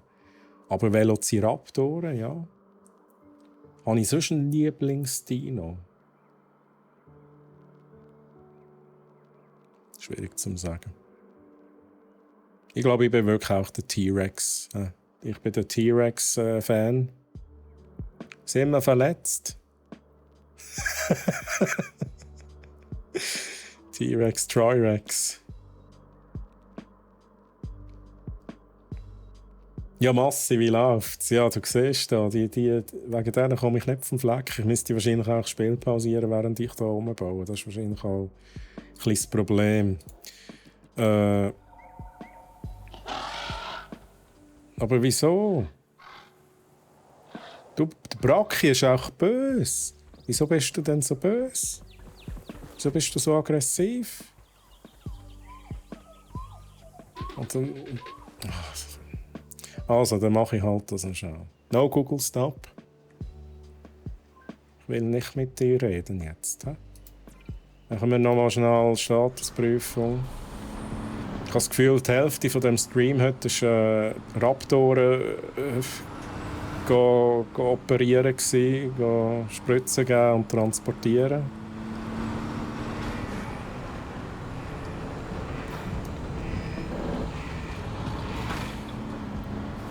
So. Wo bist du denn, Seppi? Komm da hin. Wahrscheinlich schon tot. So, wählen ist wählen. Nein, geh weg. Brocchi, nein. Pfui. Innere Blutungen, nein. Es wird immer schlimmer. Da wird immer schlimmer. Geh weg. Also der Seppi hat jetzt nicht nur eine Gehirnerschütterung, er hat jetzt innere Blutungen. Und es ist Viertel ab. Ja, schade, dass wir jetzt da so ein bisschen viel beschäftigt sind mit dem Brocchi und mit dem Seppi. Aber geil, man kann den Dinos Namen geben. Finde ich schon mal sehr cool. So, noch schnell ein bisschen Chat lesen. Ein paar Minuten kann ich noch machen, nachher muss ich noch ein paar Sachen erledigen. Hey, ciao, es läuft. Heisst der Dino Brocchi? Ja, Bounce. Wir haben den Brocchi benannt und Seppi. Das sind auch Ideen vom Chat. Peter left den Chat. Uff, ja. Tierquälerei. Ja, die gehen ja aufeinander los. Was wollen die da machen? Wahrscheinlich sind sie nicht zufrieden, aber dann müssen sie mit mir reden, die Dinos. Dann müssen sie sagen, Troy, ich brauche Felsen und Nüsse und Bäume. Nicht einfach da den Seppi angreifen die ganze Zeit. Ja. Oh, jetzt kommt's. Ein Bounceraptor. Ein Triceratops. Aber den finde ich nice.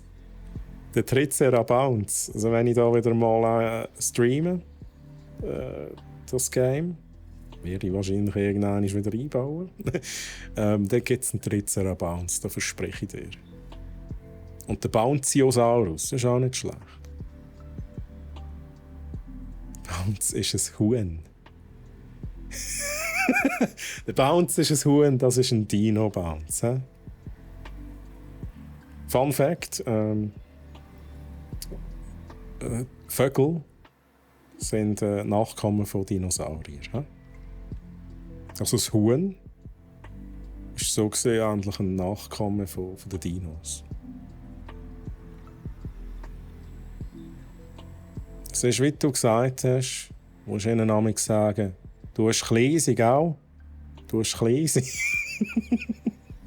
Sehr gut, Sautet. Sehr gut.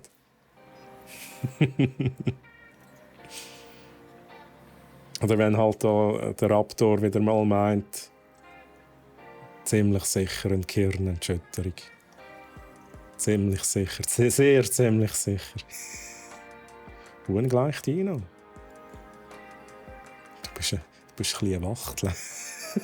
Sehr gut.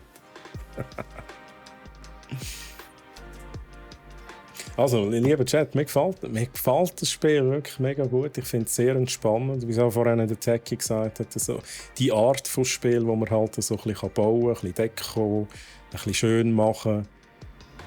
Es ist einfach schon cool. Man kann pausieren und sich wirklich endlich ums Bauen kümmern. Jetzt in diesem Modus ist ein bisschen vorgegeben, was man macht, in welcher Reihenfolge. Aber es gibt ja auch den Sandkastenmodus. Das würde mich aber auch noch interessieren. Aber da müsste ich wirklich ein bisschen das Spiel kennen. Da müsste ich wissen, was kann ich alles machen, welche Gebäude kann ich für was brauchen. Und das fehlt mir jetzt im Moment noch ein bisschen. Aber ich finde es auch gut, dass im Kampagnenmodus endlich Schritt für Schritt an die Sachen hingeführt wird und es dann halt auch immer komplexer wird. Aber ja, ich finde es wirklich schön gemacht, muss ich sagen. Chat, was machen wir jetzt? Was machen wir jetzt? Also ich weiss, was ich mache. Ich muss noch schnell sicher die Mails anschauen. Dann muss ich noch etwas erledigen. Und dann mache ich Feierabend.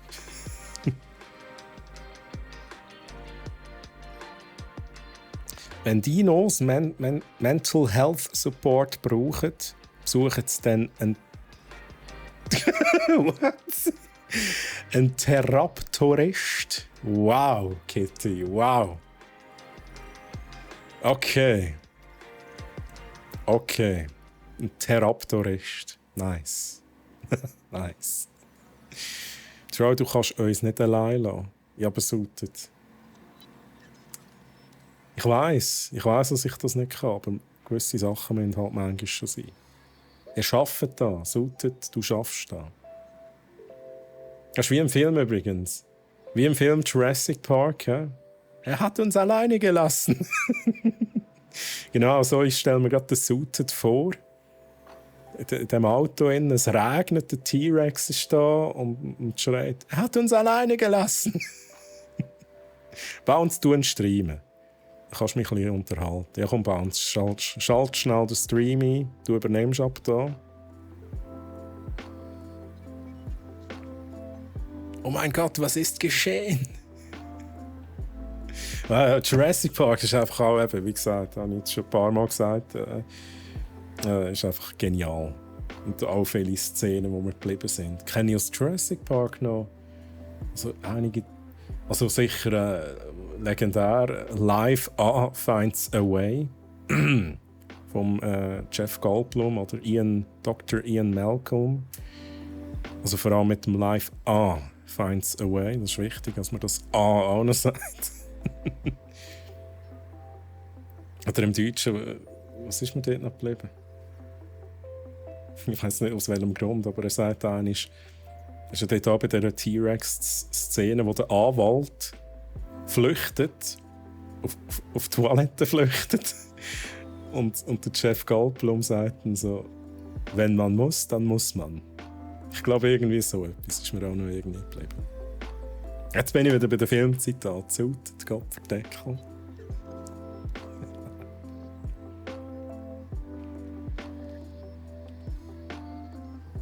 Genau, Bounce. Was, Bounce? Ja, gell, du musst jetzt mal ein bisschen modden bei mir. Kitty? Erst später? Okay, alles klar. Und jetzt habe ich eine Beförderung bekommen. Oh, das ist ein Riesenhaufen Scheiße, ja, stimmt.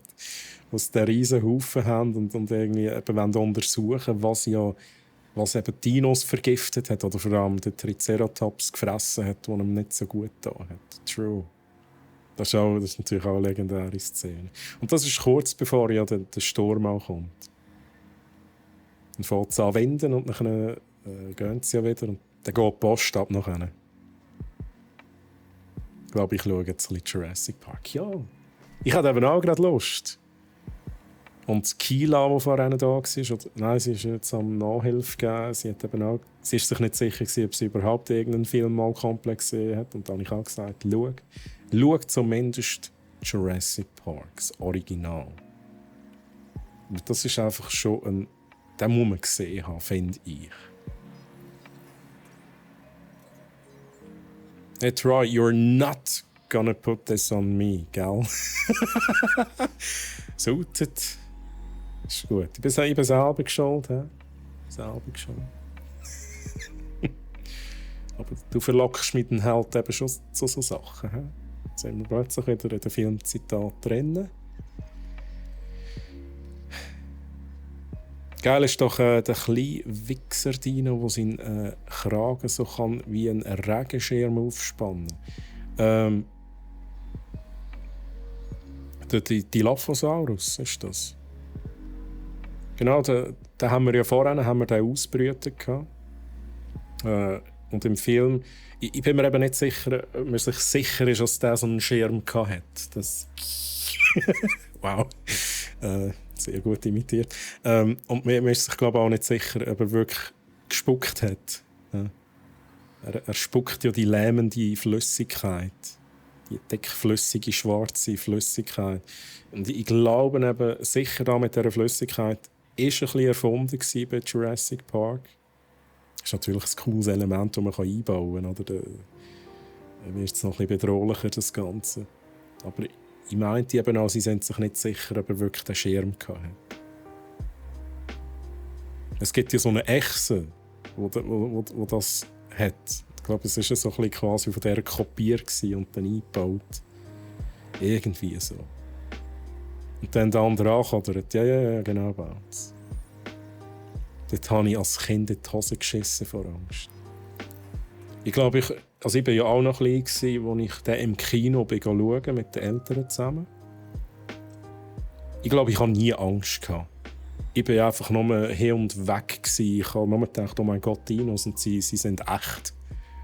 Also, einfach weil es halt auch revolutionär war, wie sie das auf die Leinwand gebracht haben. Halt das ganze CGI.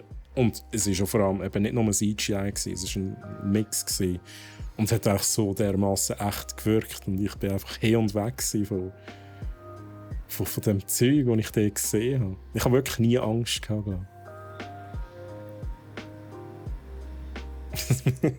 Das müssen wir klippen, bitte. Bitte nicht!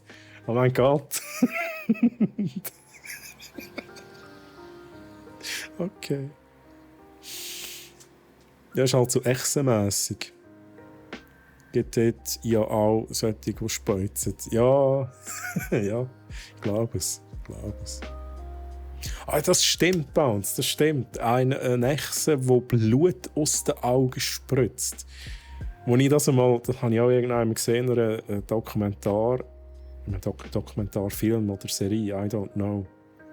Da habe ich auch gedacht, holy shit, okay. Wie kommt so etwas zustande? Ich meine, ja, Evolution ist schon an sich beeindruckend, aber wie entsteht das so? Weißt du, so, okay, das Viech kann jetzt auch Blut aus den Augen spritzen, um sich zu verteidigen. Okay, kann man machen. Gibt sicher bessere Möglichkeiten. Aber hey, ja, ist cool.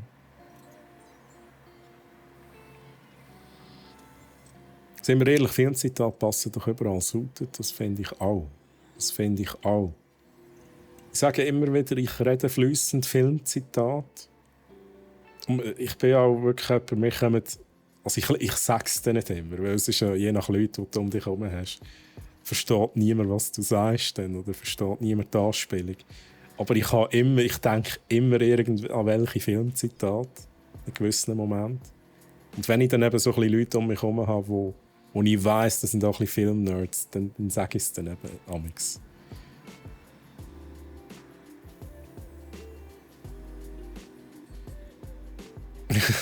Spaghetti. Oh mein Gott. Okay. Ich tue auch das. Nicht kommentieren. Ich lasse das so im Chat stehen. Kitty kann das auch. Gut.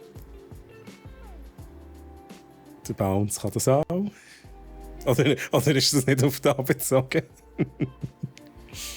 Du Bounce, du meinst wahrscheinlich eher da mit den Filmzitaten. Ja. Bin davon ausgegangen. Ja, der Bounce ist jetzt auch jedes Mal, wenn er bei mir reinkommt, oder? Dann schreibt er, ich bin Caster Troy.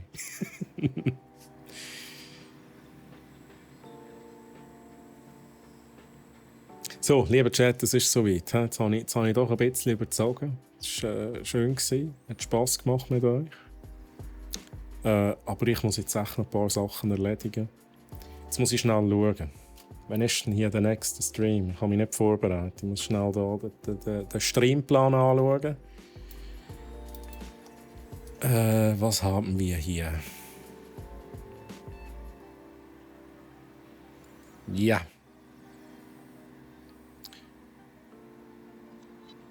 Ja, der Streamplan ist eben nicht so in der Setzung.